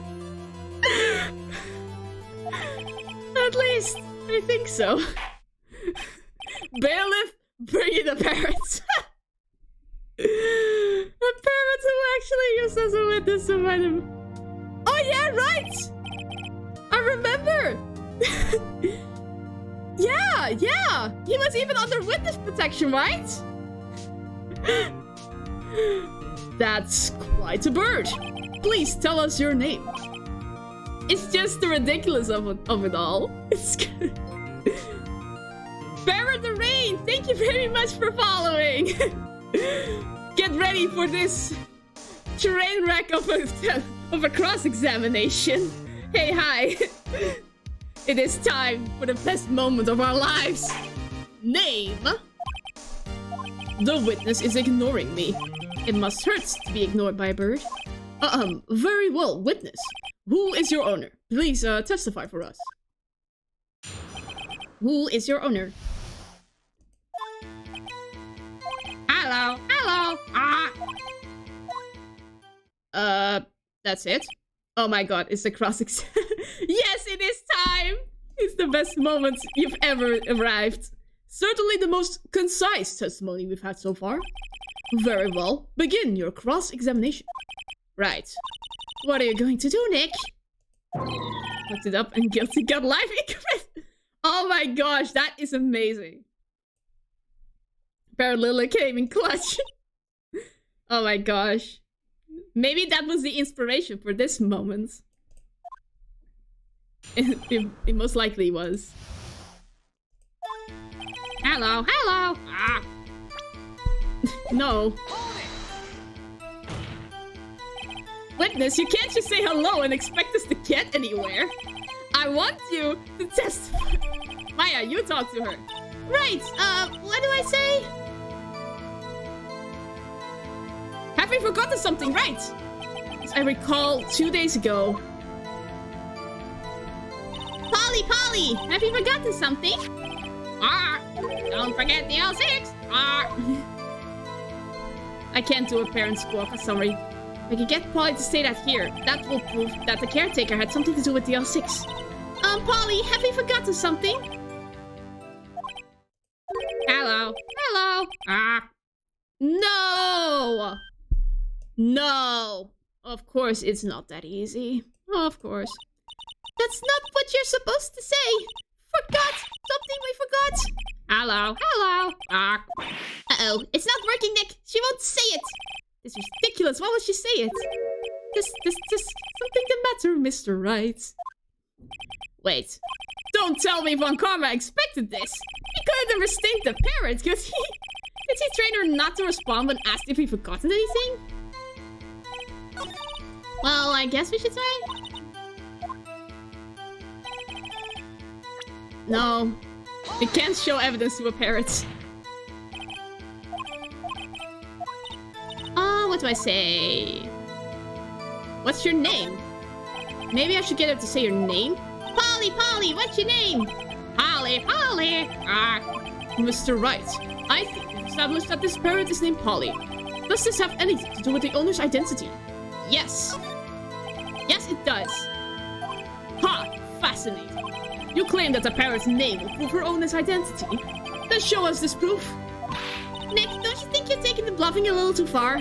Listen, we're not here to answer the question of who is the caretaker. We're here to prove that he is Yani Yogi. All we have to do is tie the name Polly to Yogi. Your Honor, the proof that the parrot's name reveals the caretaker's identity is... let's check.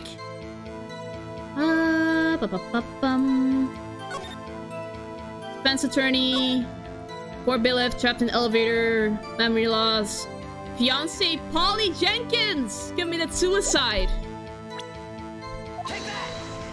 The DL6 case file. That's quite a large file you have there. Which page is this proof on then? Show us or stop wasting our time. Very well, Mr. Wright, please show us the page. Where in this file is there information connected to this parrot's name? Suspect data. It's on the suspect data page. This page has all the information about Yani Yogi. Right after he was arrested, his fiancée committed suicide, see? Indeed, it does say that, yes. What was his fiancée's name? Polly Jenkins. Polly? Exactly, Your Honor. He wanted to remember the name of his fiancée, who had committed suicide. That's why he named his parrot after her. I see. I guess that is possible. Bah, a mere coincidence, that's all. My granddaughter has a dog she calls Phoenix. Well, Mr. Phoenix Wright, does that make you my granddaughter's fiancé?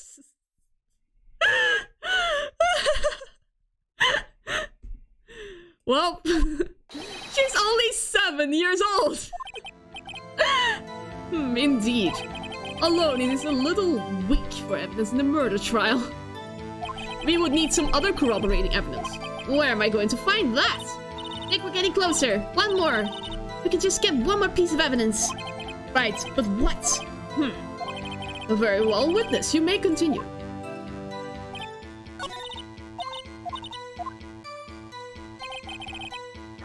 No, don't present evidence to a parrot.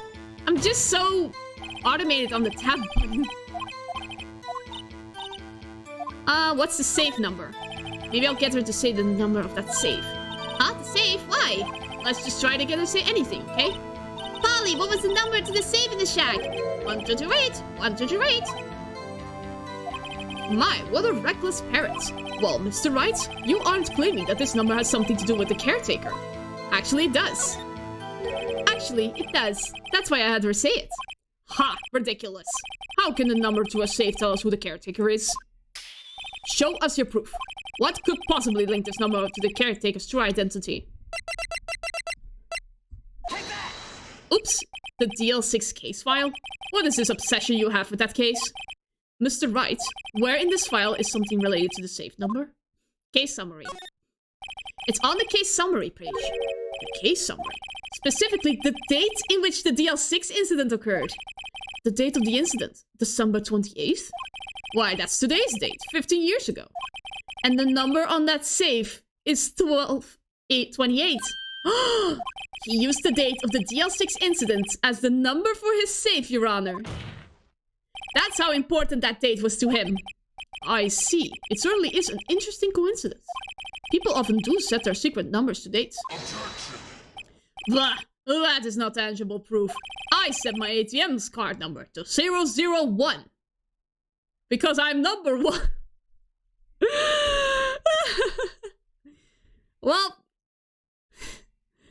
Well, good job, Uncover. You're gonna be broke in a minute.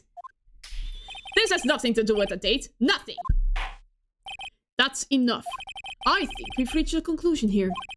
This is a mere coincidence. That's all. True, that is a possibility. By my money, indeed! However, 2 coincidences at the same time seems more like a pattern to me. What are you saying? Summon the caretaker of the boat shop. Immediately! Witness, tell us your name. Wait! This witness, he doesn't remember... No, it's okay. I've accomplished what I wanted to do. I'm done. Nick, he looks totally different! This is the real Yogi, I think. Finally! He's been acting feeble to hide his true identity.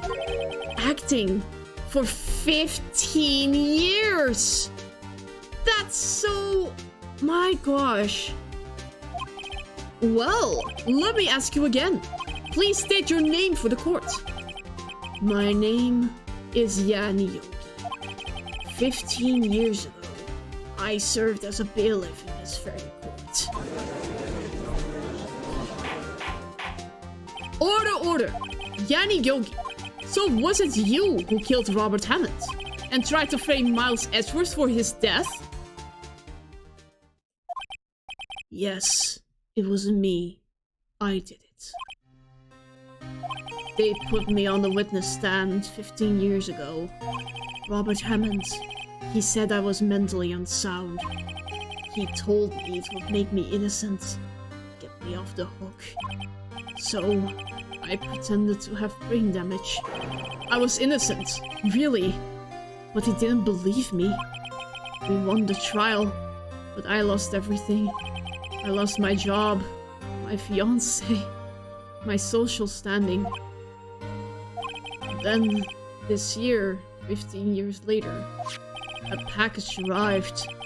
It was a letter and a pistol. The plan was written out in careful detail. It was a plan for me to take my revenge on the people who ruined my life. I didn't care who sent it. I thought this was my chance after 15 years. This was it. Finally, a chance to have my revenge on Robert Hammond and Miles Edgeworth. I have no regrets. Wait a moment. Revenge against Miles Edgeworth?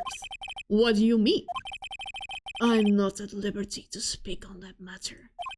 Why don't you ask Mr. Edgeworth yourself? Anyway, I admit it. I was the one who killed Robert Hammond. Von Karma, where is Mr. Yogi? Under arrest, Your Honor. I saw no room for error in his confession. Then the defendant Miles Edgeworth is... innocent. In this case, at least. Very well. Will the defendant please take the stand? We did it! Oh my gosh! There are a few mysteries left unsolved. Still, you are cleared of suspicion for this particular case. So I would like to pass judgment on the murder of Mr. Robert Hammond. Any objections? I don't believe it. Why isn't Von Karma saying anything? Very well. This court finds the defendant, Mr. Miles Edgeworth, not guilty! Woo! We can throw a party at last! Oh my gosh, what a train wreck of a court. That is all. This court is adjourned. What? No, don't! No, Edge, no! Isn't Von Dude guilty of organizing and inciting murder? No wonder it's a... Yeah, the thing is, he stole the incriminating letter and probably destroyed it, so there is no linking him to the crime, unfortunately. Did someone just say... objection? It wasn't Von Karma. Wait, but that means... no. Edgeworth! Your Honor, I object to your judgment. What do you mean? I'm not innocent at all. As we have heard, Yani Yogi killed Robert Hammond in revenge. But revenge for what? Nick! Edgeworth is trying to confess! He's going to say he's guilty! He's going to tell them he was the murderer in the DL6 incident! He's going to tell them he killed his own dad! Uh-oh, what do I do? Objection! The judgment had already been passed. I object to Edgeworth's outburst. Did something like... no! That would be Larry. We must hear this new statement. We must hear Miles Edgeworth. He's right. We have a duty to hear Mr. Edgeworth out. No. For 15 years, I have had a recurring dream. A nightmare. It's only a nightmare. That's what I told myself. But now I know. It wasn't a dream. Yanni Yogi wasn't the killer. You mean, in the incident where your father died? From the distance of the shot, it wasn't suicide either. Everything was as clear as day. The murderer. Criminal in the DL6 incident. It was me. Your Honor, I confess my guilt. I am guilty for DL6. The statute of limitations of which ends today. The culprit is me! Oh no, no, no, no, no, no, no, no, no. Order, order! This is certainly unexpected. The defendant, declared innocent, is confessing to a different crime. A crime for which the statute of limitations runs out today. I'm not really sure how I should deal with this. Blah. It's obvious. We hold a trial. Right here, right now. We try this man for his crime of 15 years ago. I think I would like to take a 5-minute recess. During this time, I will consider the appropriate course of action to take. Court is adjourned. Oh my gosh, I need to take a sip of water.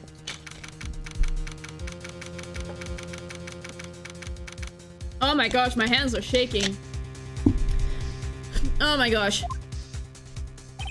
I'm sorry, right? I just wasted all of your effort. Mr. Edgeworth, I just don't believe it, sir. I mean, you killed your dad? I didn't want to believe it myself, detective. But it's the truth. I deserve to be punished. Murder is murder, no matter what the circumstances. This is crazy! Just crazy! Nick, what are you doing? Huh? Oh. I was just reading through the court record once more. I'm getting my case ready.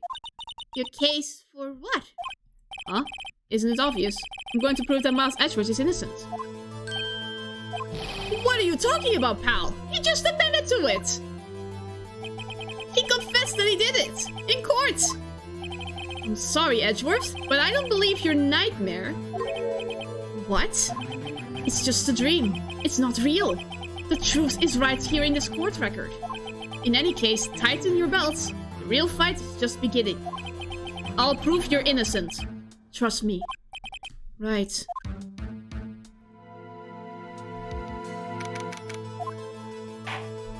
Now then, I would like to resume our trial. Judge, Miles Edgeworth has admitted his own guilt. He has confessed his crime. Let us begin by hearing his testimony. Then, no pointless. Let the defense do their cross-examining. Sorry, but I don't care about you feeling guilty. Base. Yeah, I don't believe he's guilty either. The statute of limitations on the DL6 incident runs out today. Though it's unconventional for me, I'd like to run this one by the book. I see. Does the defense have any objections? No, Your Honor. Von Karma, you knew this was going to happen from the very beginning, didn't you? Very well. Will Miles Edgeworth take the stand? Will the witness state his name and profession? Miles Edgeworth, I'm a prosecuting attorney. Mr. Edgeworth, 15 years ago you mistakenly killed your father, Gregory Edgeworth. He looks so confused. Is this correct? It is correct. And testify about this matter to the court. When Edgeworth was telling me about his dream yesterday, I noticed something. One detail I didn't quite fit. That will be the key, but only if I get it to work. Please, please. Okay, That day, I had gone to the courtroom to observe one of my father's trials. As we went to leave, an earthquake struck, trapping us in the elevator. My father and Mr. Yogi lost their composure and began to argue. Just then, something heavy fell at my feet. I picked it up and threw it at Mr. Yogi. I wanted him to stop fighting. A moment later, there was a single gunshot, and then a scream. It was a terrible scream. I remember to this day. That's all. Wait a sec. Wait a hot second there. I need to check something.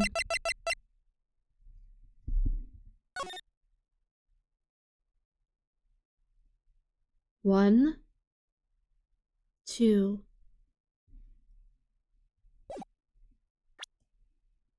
Where did the second shot come from? And until now you thought this memory was a dream.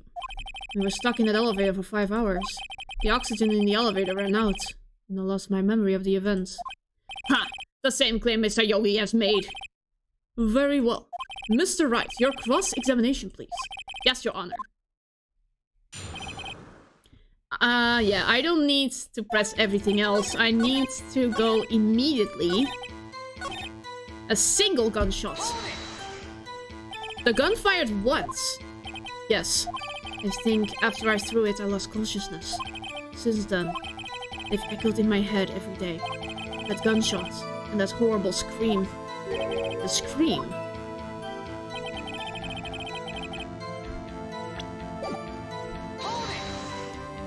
To this day. Yes, I can practically hear it now. I doubt I will ever forget that scream as long as I live. There it is. One part of that testimony clearly contradicts the evidence. But I don't know what it means. It's troubled me for years. I better find out and quick.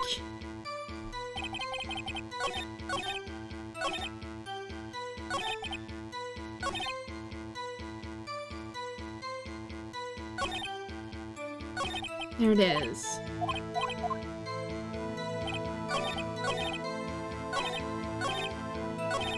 And the scream.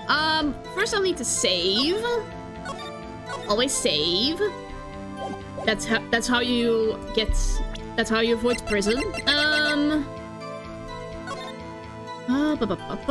No clues.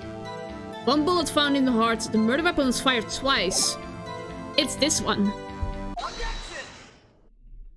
Are you sure you only heard one gunshot? Yes, I'm sure of that. I heard the shot and the scream. And everything faded. I was unconscious until the rescuers came. I see. No, Your Honor, unfortunately you don't. Look at this file one more time. This plainly contradicts the witness's testimony. You do enjoy dragging out that file, don't you? I don't accept this evidence unless you can tell us what page it's on. The victim data. Look at the victim data in this file. It says it quite plainly. The murder weapon was fired twice. Miles Edgeworth only heard one gunshot. Yet, the murder weapon was fired twice. The first shot was the accidental firing when the pistol was thrown. So, who fired the remaining shot? Was there perhaps another shooter who fired the second shot? Your Honor, as I'm sure you're aware, this incident occurred 15 years ago. The evidence is dated. The pistol did fire twice. However, we do not know when that second shot was fired. It might have been fired the day before the incident. There is no proof that the second shot had anything to do with this incident. What? I see. You do have a point, Mr. Wright. The murder weapon was fired twice, as we have heard. One of those shots was fired by the defendant, a boy at the time. Do you have any proof that the other shot fired had something to do with the case? Yes. Your Honor, I think I will be able to show you proof. What? Impossible. No, Mr. Von Karma. Save your surprise for after you've seen the evidence. Very well, Mr. Wright. Show us your proof. Do you have evidence that the second firing of the pistol is related to the incident? It's clearly in the photo. Look at this photograph. This is a photograph of the scene of the crime 15 years ago. I can see that the victim lying there is Gregory Edgeworth. This proves that the murder weapon was fired twice at the time of the incident. This photo proves it. So let me get this straight. This photo proves 2 shots was fired. Where? Your Honor, please get a clue. Show the judge the contradiction in the photo. Every time I do it makes... Look at this photograph. As should be obvious, the contradiction is here. I see a bullet hole in the door. Your Honor, Gregory Edgeworth was killed by a shot from the pistol. Yet there's also a bullet hole in the elevator door. We also note that the murder weapon was fired twice. Thus, someone other than Edgeworth fired that second shot. Order! Mr. Wright, what are you driving at? It's simple, Your Honor. At the time of the incident, 2 shots were fired. One went into Gregory Edgeworth's heart, the other hit the elevator door. Remember that the defendant lost consciousness after the shot he fired rang out. In conclusion, we must agree that the second shot was fired by someone else. Mr. Wright, but who could that someone else be? The murderer, of course! I knew I should have stepped in before your wild fantasies got out of hand. Mr. Wright, look once more at the DL6 incident case file. Look closely. Try the case summary page. The case summary, that's on page 1. Look what is written there. Not a single clue was found on the scene. If the pistol had indeed been fired 2 times, then the other bullets would have been discovered on the scene. He does have a point. That second bullet has never been found. Why? Because the second bullet does not exist. The bullet that claimed Gregory Edgeworth's life was the one fired by his own son. That is the truth of this matter. The whole truth. It was undoubtedly something else that made that bullet hole in the door.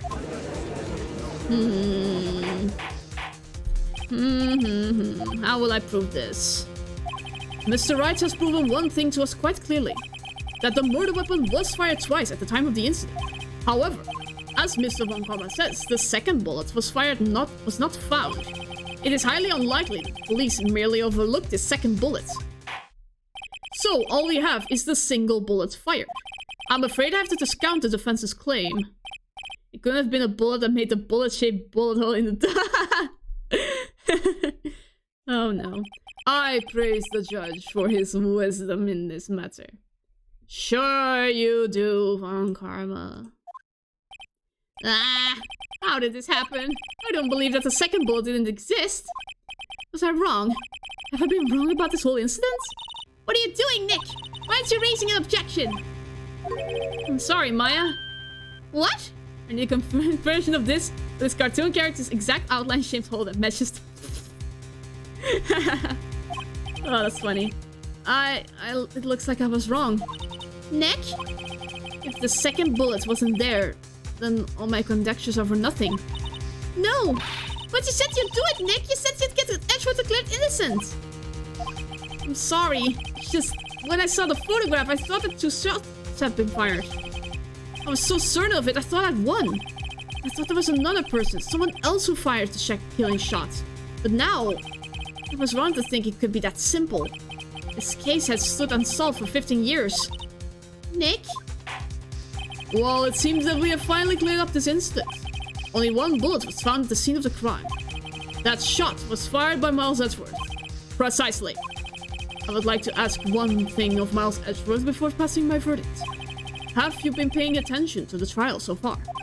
Yes, Your Honor. Do you have any objections? No. No, I do not. So you killed your father, though that was not your intention? Yes, I did. Oh no, he's accepted the guilt! Very well. The statute of limitations on the murder of Gregory Edgeworth runs out today. Therefore, I must pronounce a verdict on the defendant today. Right here. Right now! Indeed. Does anyone have any objections? I've been here before, just like my first day in court.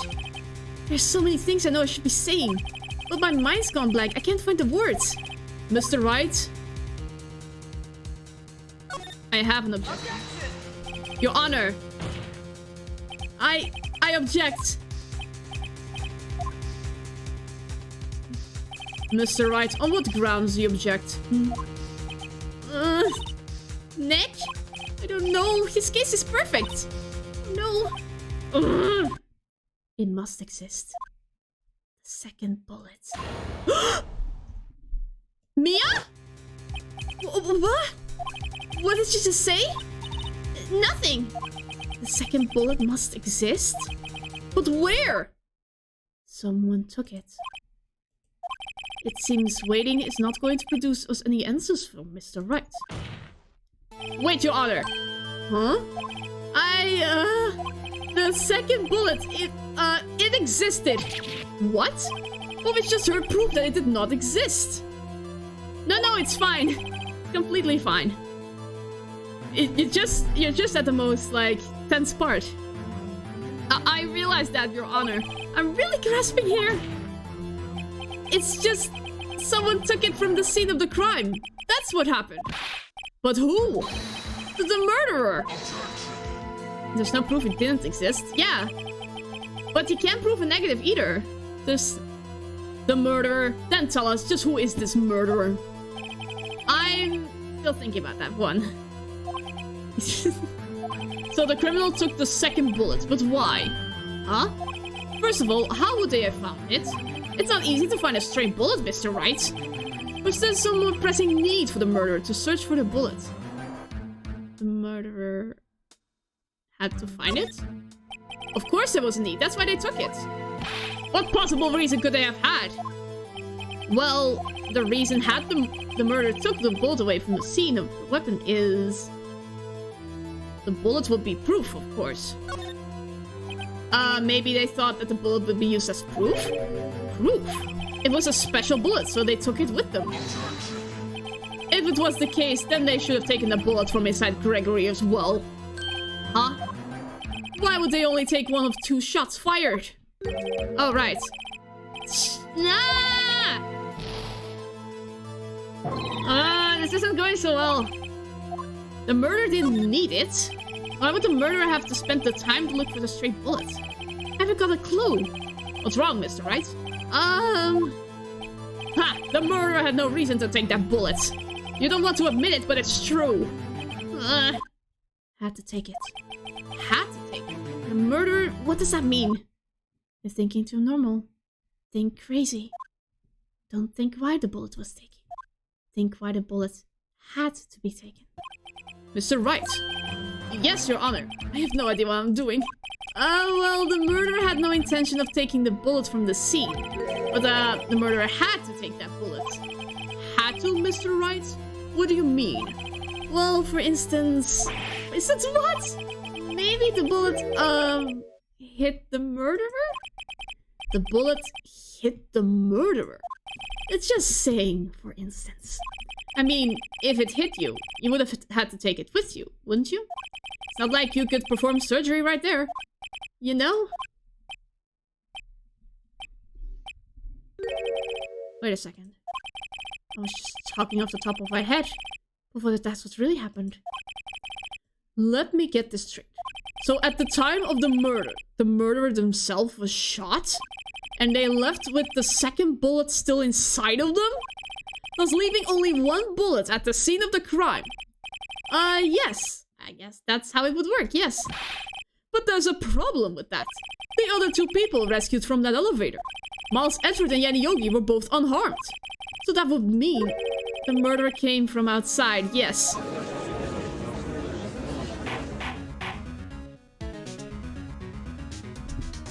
The 2 men fight inside the elevator. Trying to stop them, the boy picks up the pistol at his feet and throws it. The pistol discharges and the bullet goes through the elevator door and hits the murderer outside. The boy loses consciousness.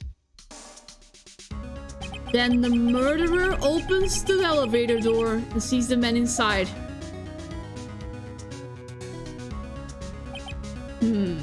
Mr. Wright, you are truly the most unpredictable defense attorney I've ever known. I can tell you're grasping, yet I cannot deny the possibility of what you say. What are you saying? Deny it! Deny it! No one involved with the incident was wounded. There was no murderer. No one was wounded at the time of the incident. He's right.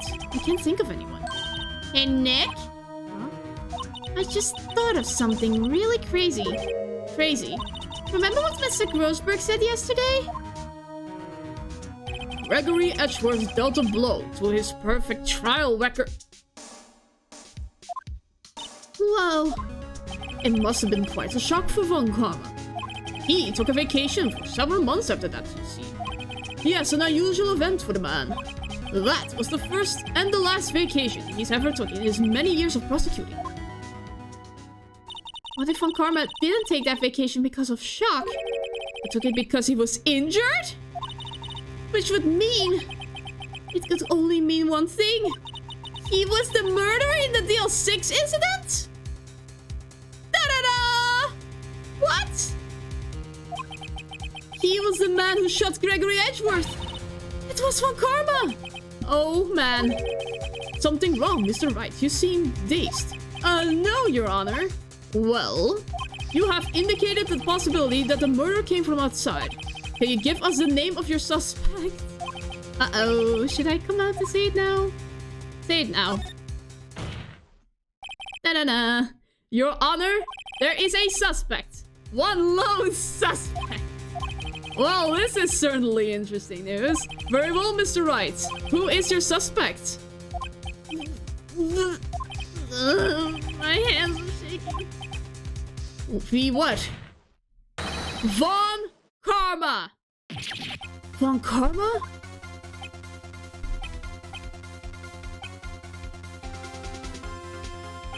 You mean the Von Karma, the prosecutor, the one standing right over there. My face with his obsession with getting his perfect revenge by trying to frame the son has back. Yeah, he's... Oh my gosh. Bah. You don't object. And the pursuit goes on indeed! Fire! I see no need. Why honor this ridiculous outburst was my objection. Because you took a vacation for several months starting the day after the incident. Yet you pride yourself on a perfect record. Why would you take such a long vacation without any reason? So you're claiming that I took a vacation to heal my injury from the incident? Yes. Fascinating. Prove it. I would have needed surgery, no? Where did I go under the knife at, Mr. Wright? Bring the doctor that operated on me. Have him testify. Nick, let's find out who his doctor is. It's no use. Edgeworth? I know Von Karma. Perhaps too well. He wouldn't leave clues. He probably didn't undergo surgery. That would leave a doctor as a witness. Nobody's that perfect. So what, Nick? Von Karma pulled a bullet out by himself? That's insane! No, he couldn't have. You can't just pull bullets out of yourself. Wait. What does that... The bullet is still in him? That bullet has to be somewhere. But where? Yes, it is still in him! Well, Mr. Wright, can you produce evidence to prove that I was shot? Alright, Von Karma. I'll prove it. I'll even use evidence. I know how you like it so much. What? The evidence that proves Von Karma was shot is... Dude really walking around off metal... Von Karma is perfect. He wouldn't risk surgery, leaving an evidence trail. So then I ask, where is that bullet now? I think it unlikely that Von Karma performed surgery on himself. You don't mean... I do. There is the possibility that the bullet is still inside Von Karma. This is insane! This is absolutely insane! Is that even possible for all these years?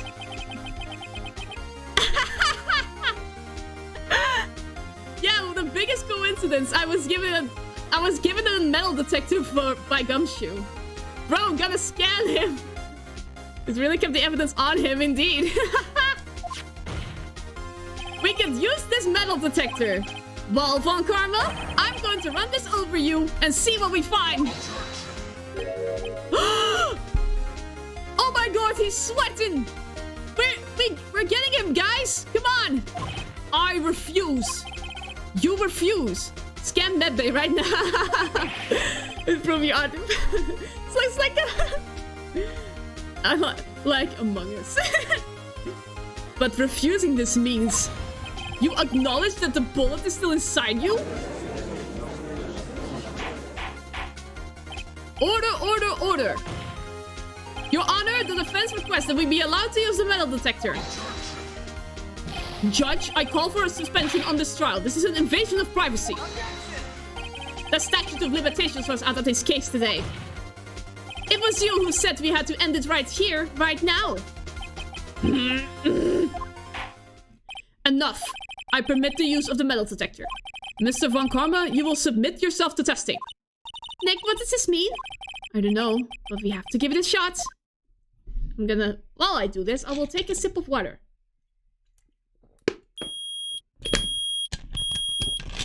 Oh, that is loud. Ooh, man. Give that man a chair. It reacted. Something is inside his right shoulder.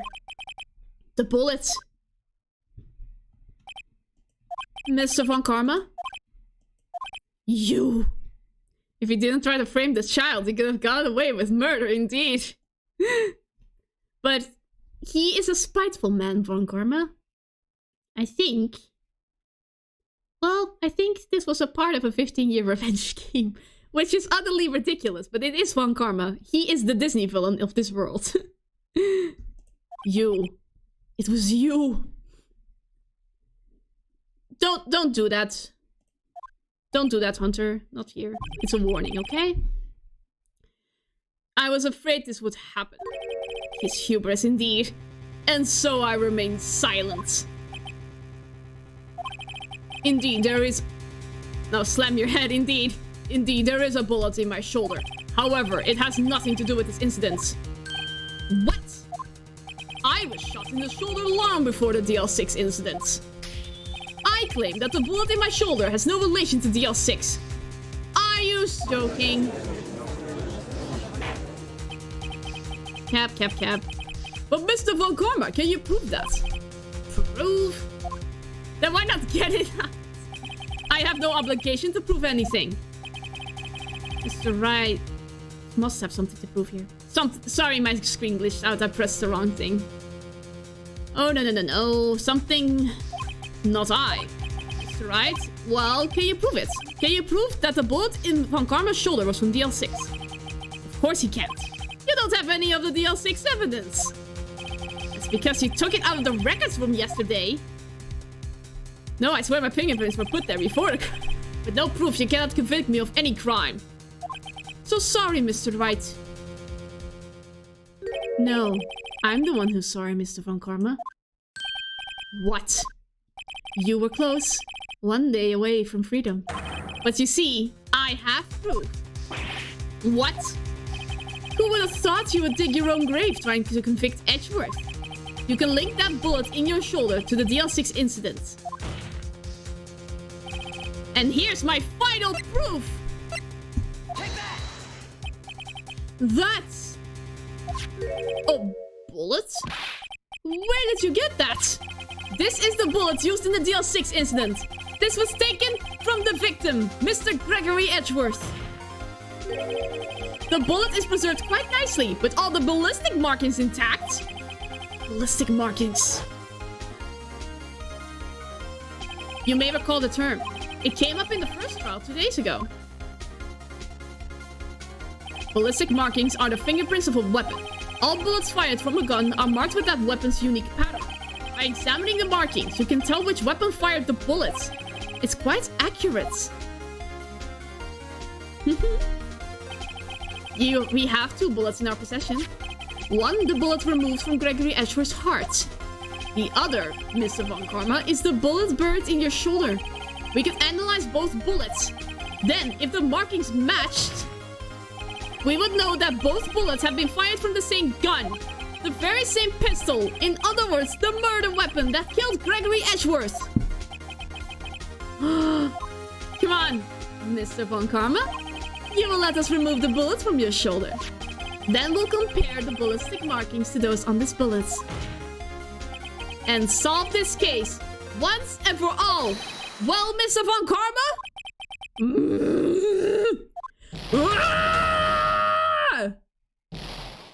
Slam your head to the wall now!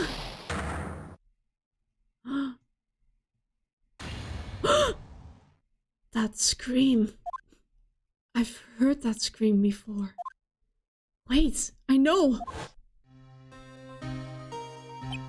Help! I can't breathe! Quiet! I said quiet! You're not making this any easier! Stop breathing my air! I'll stop you! Stop breathing my air! Get away from my father! Ah! It's that scream I heard in the elevator. 15 years ago. Von Karma, it was you who screamed. Mr. Von Karma? Only you would dare defy me! So, it was you. You and your father are my curse! Your father shamed me with a penalty on my record. And you left a scar on my shoulder that would never fade! I'll bury you! I'll bury you with my bare hands! Death! Death! 15 years earlier! Perfect segue to a flashback. Chief Prosecutor, I am sorry.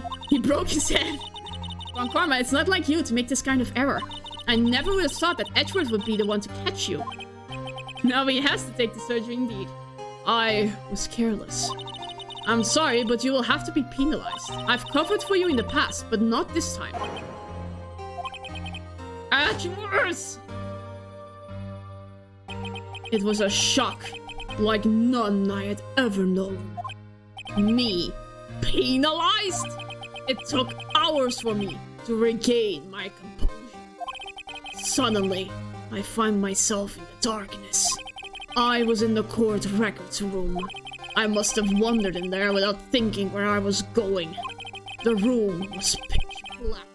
The lights must have gone out. I went out into the hall and felt my way to the elevator. I pressed the button, but nothing happened. Then, there was a noise. I was in pain. A horrible, burning pain in my shoulder. Just then the lights came back on. The elevator door opened before my eyes.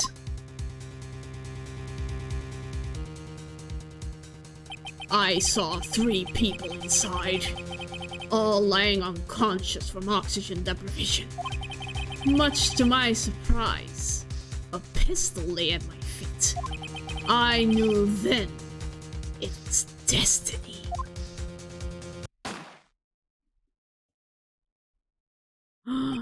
In his last moments, Gregory Edgeworth was still unconscious. He died, never knowing who had shot him. Later, he spoke through a medium, blaming Mr. Yogi. He was fooled. It was the perfect crime.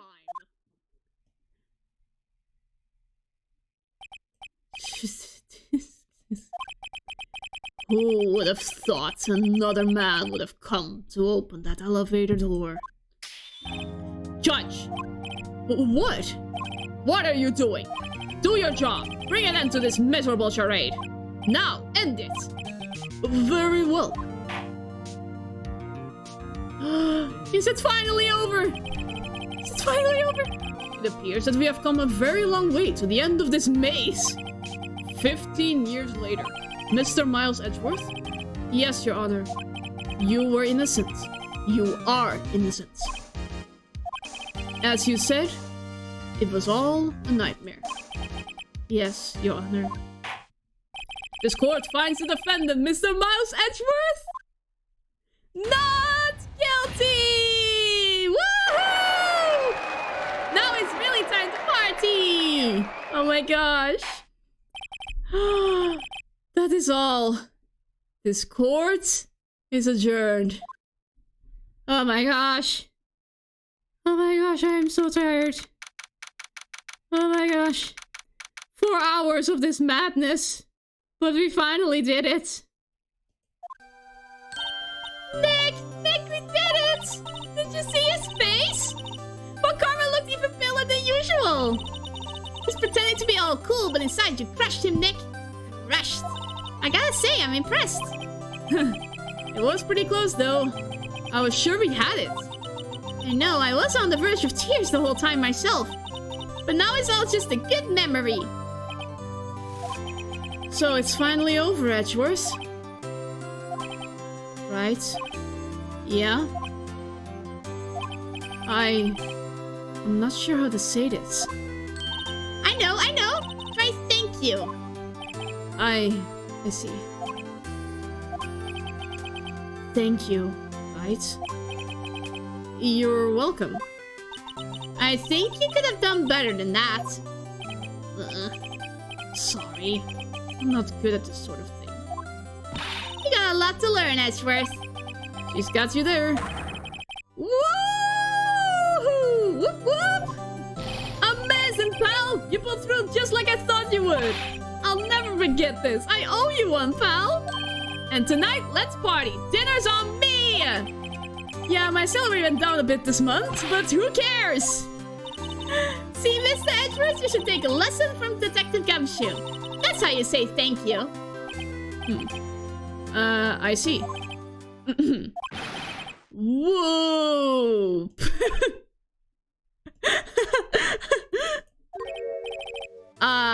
I feel foolish. Don't worry, take it a little at a time. You'll get used to it. It's been 15 years since I've seen Edgeworth this unguarded. Hey, y'all! Luna! Y'all were great in there. Thank you. Y'all Edgeworth, congrats!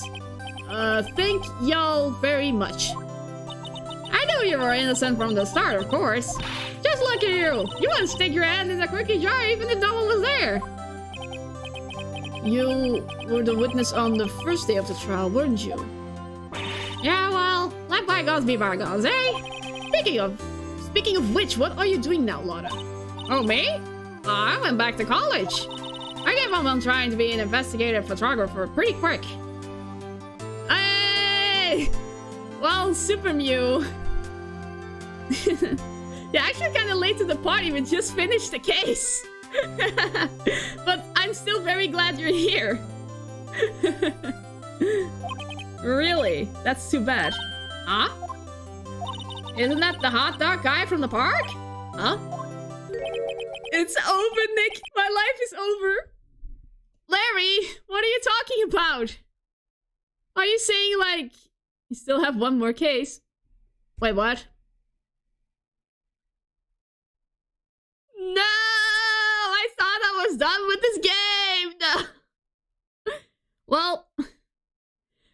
Well, it's like, no, it's not. There's more. Well, that's not gonna be for today because it's getting pretty late on my end, but yeah, I'll do it. I won't do it next stream because I planned on just talking next stream, but I will catch up on that case later. Wait, I have a stupid question. What is that question? Why the sad face, Larry? What happened now? Oh, Nick, I'm not long for this world. I post the cat once a day.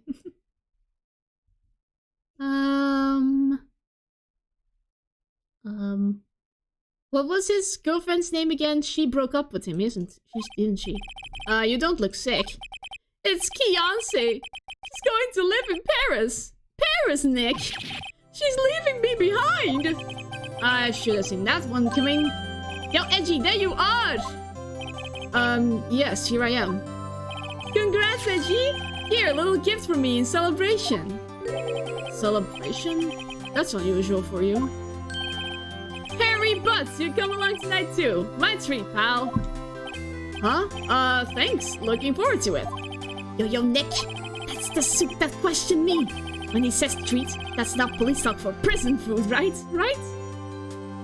I unfortunately don't have a Tumblr, Super Mew. I am very unskilled with social media.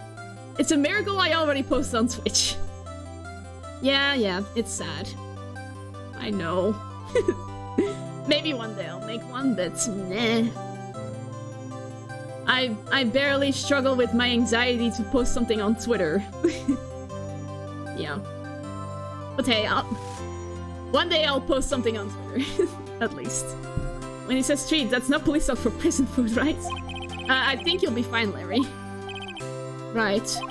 Yeah, what's up? The envelope that Larry gave me. It's got money in it. Well, yeah, that's not that strange. People give money away to celebrate sometimes. It's $38, right? Oh! That is is the sweetest thing! Oh my gosh! That's so sweet! Huh, what a weird amount. I mean, it's not a little, but it's not a lot either. 38 exactly? Nick? Wasn't that exactly the amount of lunch money that was stolen from Mr. Edgeworth in school? 38 bucks? No! No! Larry, it was you?! What are you so surprised about, right? Huh? Larry was absent that day from school, right? That doesn't automatically rule him out as a suspect. What? Think back to that day 15 years ago. Larry took the day off, but he was bored, so he came into school anyway. Then he saw the money lying there, and the rest is history. And everyone's good at history. Edgeworth, you didn't know, did you? I suspected. You just couldn't picture Larry protecting you like he did that day. Everyone else was saying you did it. The whole class was against you, remember? Yeah, too well. Right, you may not know this, but we used to have a saying back in school. When something smells, it's usually the butts. I know, I know! Really, right? I'm surprised you didn't figure it out. Well, this sure is an unexpected turn of events, eh? Edgeworth. You should have told me!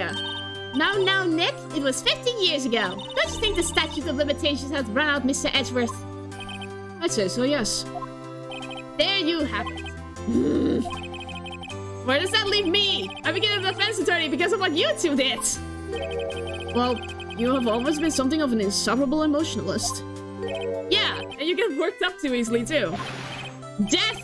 The death sentence for both of you! Man, if only I'd known I would become a prosecutor! Same goes for me, only the other way around. For the longest time, I thought that I might have killed my own father. I thought I might be a criminal. I became a prosecutor in part to punish myself. If I had known the truth, I might have become a defense attorney after all. Edgeworth. Want to switch, right? Hey y'all! Line up, I'll take a photo! Yay, photo time, let's go! And after that, dinner's on me! Yay! Detective Gumshoe took us out in the town that night. We celebrated Edgeworth's newfound freedom, even though Edgeworth himself was still in detention. Whoops. December 29th, 5 AM. 5 AM? Whoa, I went a little overboard yesterday. My head hurts. Huh? It's still only 5. Maybe I should go back to sleep. What's this? A letter. Good morning, Nick. You were really impressive yesterday. Seeing you, it made me think about what I'm doing here. I'm a spirit medium, in training of course. I wanted to help Mr. Edgeworth too. I wanted to help you, but I couldn't. It was useless. So I've decided to go back to my training. I'll become a full-fledged spirit medium for starters. But I couldn't say it to your face, so I left this letter. Goodbye, Nick. No! She's gone? Goodbye? What time is it? The first train mountains have already left! To the station! Run! She's already gone. Guess I'm too late. Does this game has canon spirit stuff? Yes! Hey! We're not too late! Nick! Maya! So, you're leaving? Yeah. It's hard being a spirit medium who can't talk to spirits. And I think you'll do fine without me, Nick. Be good, okay? Nope!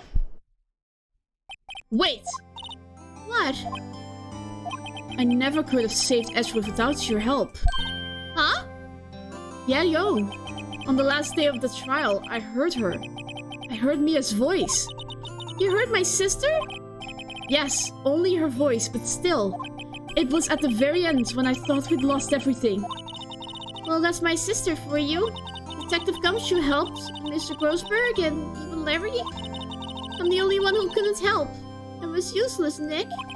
But you were the one who stopped Von Karma, Maya. Huh? I didn't do anything. All I did was wander around in the daze. Sorry, but I have evidence that you helped. Evidence? Show Maya some evidence. She was the one who took the bullet. The bullet? Von Karma was convinced he had taken all the evidence pertaining to DL6. But you were the one who rescued the last piece of evidence we needed. This was the bullet that put an end to Von Karma. And you were the one who gave it to me. Nick. Thanks, Maya. I couldn't have done it without you. I'll be back soon. Huh? I'm going to complete my training and come back. Okay. I'll be waiting. Of course you will. You can't run that office by yourself. You're hopeless. I don't know about that. Oh no, she's really gonna leave? So this is it. See you soon, Maya. Oh, this is so sad. Thanks, Nick. Oh. At least she leaves with a smile. And so my story ends. Time to turn a new page and say goodbye to the novice defense attorney that I once was. Now a new story begins. Oh my gosh. With the old crazy adventures and characters. Ha! Don't think you've graduated yet, amateur. Mr. Wright, perhaps you'd like to rethink that claim. Yes, Your Honor. Uh-oh, I got a bad feeling about this. Objection! The end is here! Woo! I can finally go to sleep! And we finished before dinner time, too. Hey, pal, Mr. Edgeworth came down to the precinct to wish me a Happy New Year. Talk about a pleasant surprise. Whoop! Detective Gumshoe! Then he hung his head low and went right back outside. Kind of like he was embarrassed or something. Strange, huh? Aww. It shows he cares. Oh my gosh, what a ride. 4 whole streams I did this game. Huh? Nick? Nah, I haven't seen him lately. You me? I've been working at a cheese shop. That Missy's a nice lady, but she's not exactly what you call a cheap date. Huh? Oh, she's in Hawaii right now, yeah. Oh, Larry. You will never learn.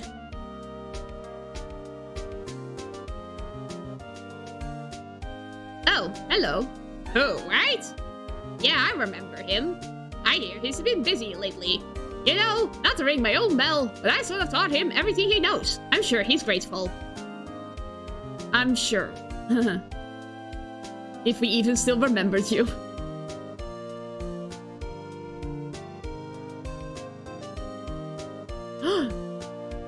Phoenix Wright.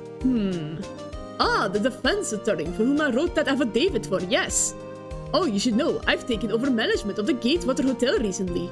Should you be in the area, please stop by. Ooh, that is nice for him.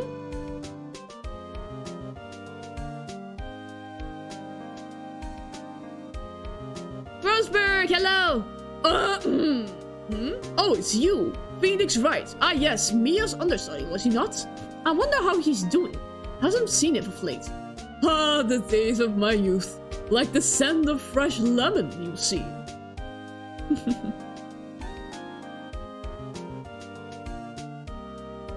Oh, man. Old bag! Phoenix Wright? Is he an actor? Well, I'm not buying it. You can't be a star with a name like Phoenix. Oh no, not again. Stop, I can't read that fast. Good old bag.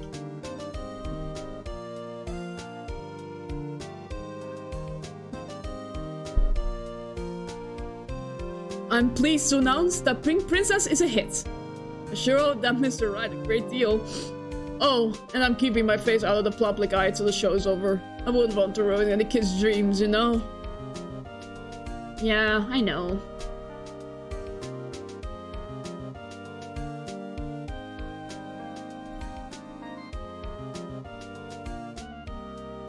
Hi, Penny! Oh, I got a letter from Maya the other day. It sounds like she got a cold standing under a waterfall. I wanted to visit, but I didn't have time, so I sent her some pink princess trading cards. She says she can buy them where she is. What kind of place is she living at anyway? Aww. I love that she's still friends with her.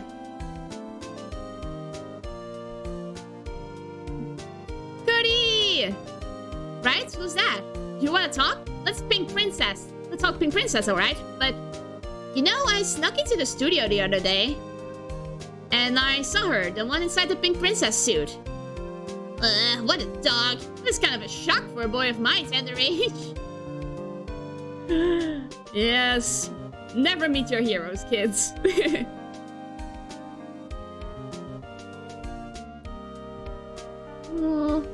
Yeah, I remember, right? The lawyer guy. Me? I'm in training to become a paranormal photographer. Not a picture I took of everyone. Well, just behind them, there's a ghost. For real? Now that's talent. I'm gonna be famous. Oh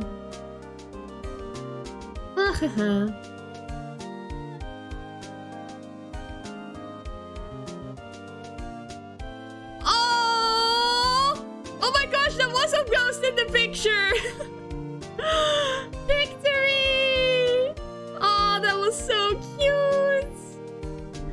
Oh, we did it! Yay! What?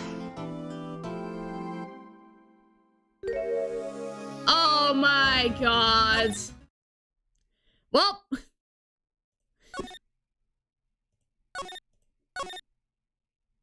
I will stop today. I am way too tired. I can't do another case, I'm sorry. I streamed for more than 4 hours. I deserve to stop. But oh my gosh, there are so much has happened today. Oh my gosh, thank you for everyone who dropped by. This was one of the most visited streams I ever had. Aw, thank you. I'm happy that you enjoyed it.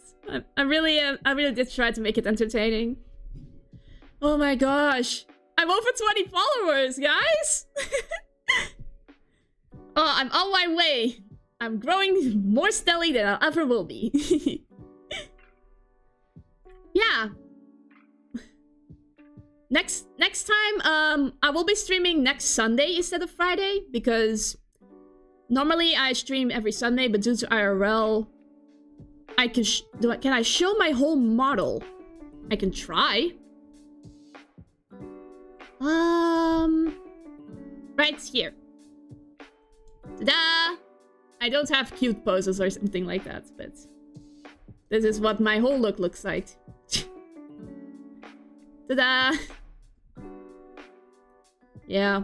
Maybe I'll... Thank you indeed. Now I will put it back where I belong. Right. Perfectly. Yeah. Yeah, no problem. Oh, really? Thank you! Oh my gosh! You are so sweet. Thank you. Oh yeah, goodbye. My gosh. Well, I guess it's good as time as any to say thank you for everyone who has watched today and who will watch in the future. And I will see you guys next Sunday for Just Chatting stream, okay? Bye-bye!